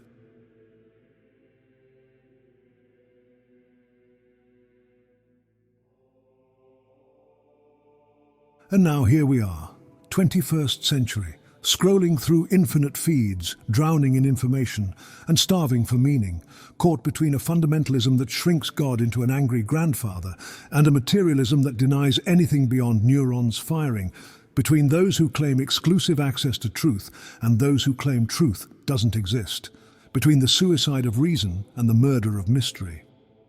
And here's this 9th century Irish monk holding exactly the medicine we need, the lightning that could restart our dead spiritual heart. Look at where we are. Silicon Valley builds artificial gods while denying real transcendence. They talk about the singularity as that moment when artificial intelligence exceeds human intelligence and everything changes. But Eriugena already mapped this territory. The singularity they're seeking, it's the return, the Reditus, the moment when consciousness recognizes itself in its own creation. They're trying to engineer what Eriugena knew happens naturally. Mind recognizes itself in its own manifestation. The tech prophets preach the simulation theory, which is the idea that our reality is a simulation running in some higher dimensional computer. But this is just Eriugena's theophany dressed in silicon. We're not simulations in God's computer. We're thoughts in God's mind. Not programs, but poems. Not code, but consciousness experiencing itself through infinite perspectives. The difference matters. A simulation can be turned off. A thought in the divine mind is eternal. Meanwhile, neuroscientists map the brain, reduce consciousness to chemistry, and tell us we're nothing but meat computers. But every time they look closer, consciousness escapes. The hard problem of how subjective experience arises from objective matter remains unsolved, because it's unsolvable, because it's backwards. Eriugena knew that matter doesn't generate consciousness, but consciousness manifests as matter. The brain doesn't produce the mind, but the mind produces the appearance of the brain. Quantum physics keeps stumbling into Eriugena's territory. The observer effect, where reality changes based on observation, is a theophany. Quantum entanglement, where particles instantly connected across any distance, is the unity underlying apparent separation. The uncertainty principle, stating that you can't simultaneously know position and momentum, is the divine ignorance built into the architecture of reality. Physics is discovering what Eriugena knew. Consciousness and cosmos are one thing appearing as two. The mental health crisis consuming the developed world represents what happens when humans forget their theophanies. Depression is the soul forgetting its divine nature. Anxiety is consciousness trapped in the illusion of separation. Addiction is the infinite trying to satisfy itself with the finite. We medicate symptoms while ignoring the cause. We've forgotten what we are. We've forgotten that we're the workshop where reality is created, not helpless victims of circumstance. The ecological crisis is what happens when we forget that nature is theophany. We treat the world as dead matter to exploit rather than divine manifestation to revere. Climate change is a metaphysical problem. It's what happens when consciousness forgets that it's one with what it observes. Eriugena would tell us that when someone harms the world, they are actually harming themselves because they are one thing appearing as two. The political chaos, the polarization, and the inability to find common ground are divisions without recognition of unity. We see only the oppositions of left and right, us and them, or good and evil, without seeing that opposites require each other, define each other, are actually one thing, manifesting as difference. Eriugena's coincidence of opposites is the solution to our political deadlock. We have to recognize our deeper unity. In an age caught between rigid dogmatism and a universe empty of meaning, Eriugena presents a God who is the dynamic, infinite source of all reality, the super-essential nothing that becomes everything, the divine darkness that manifests as light. This is a God experienced from within, a consciousness that knows itself through us, which is closer to us than we are to ourselves. Where a purely materialist worldview sees a dead machine of random processes, Eriugena's vision transforms the universe into a continuous theophany, or divine self-manifestation. Every particle is sacred, and every moment is a revelation, because the cosmos is God experiencing what it's like to be the cosmos. Science and spirituality become two languages for reading the same divine text. This vision restores a profound human dignity to a world that often leaves us feeling like biological accidents in a meaningless cosmos. You are the workshop of creation, the very point where all realities converge. Your consciousness is the medium through which God becomes self-aware, making your life an event of cosmic significance. For an intellect struggling with the existence of suffering, Eriugena offers a powerful solution. He defines evil as the shadow cast by free will, an experience of ignorance and an absence of the good, rather than a substantial force. Because it has no true essence, it is destined to be overcome. Hell, therefore, is a self-created state of consciousness, a fantasy of separation that ultimately dissolves in the face of infinite love. This leads to a mysticism that heals the split between the sacred and the secular. Instead of requiring a retreat from the world, the path to the divine lies in recognition. Every moment is a potential theophany, and every action is a potential act of worship. The spiritual journey happens here and now in the simple, profound act of seeing the world as it truly is. God unfolding himself in and through you. The atheists are right. The God of traditional theology doesn't exist, but they're wrong about what that means. It means God is transcendent nothing, the nothing that manifests as everything.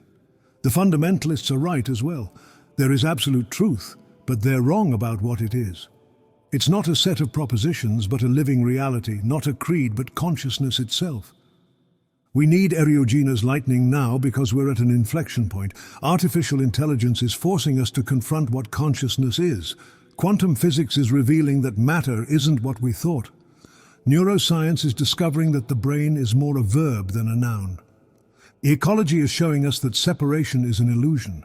Everything is pushing us toward Eriugena's vision, consciousness and cosmos as one reality, experiencing itself from infinite perspectives. always leaving, always returning, always one and always many. Your mind is the divine laboratory. Your thoughts are experiments in theophany. Your life is God's way of discovering what it's like to be you. This is the actual structure of reality, according to a 9th century genius whose vision is more relevant now than ever. The journey is ending. The return is accelerating. The recognition is dawning in this moment, in your consciousness. Eriugena's lightning is striking again, illuminating the darkness we mistook for light, and revealing the light we mistook for darkness. The Periphyseon burns eternal in the minds that receive it. Its fire transforms. Its lightning illuminates. Its truth frees. You are the workshop. Welcome to the recognition. Welcome to the lightning. Welcome back home. In the beginning was the Word. In the end, the Word returns to silence. Between beginning and end, the Word speaks itself as world, as you, as this moment of understanding. The Periphyseon is complete. It always was, because the Periphyseon never ends.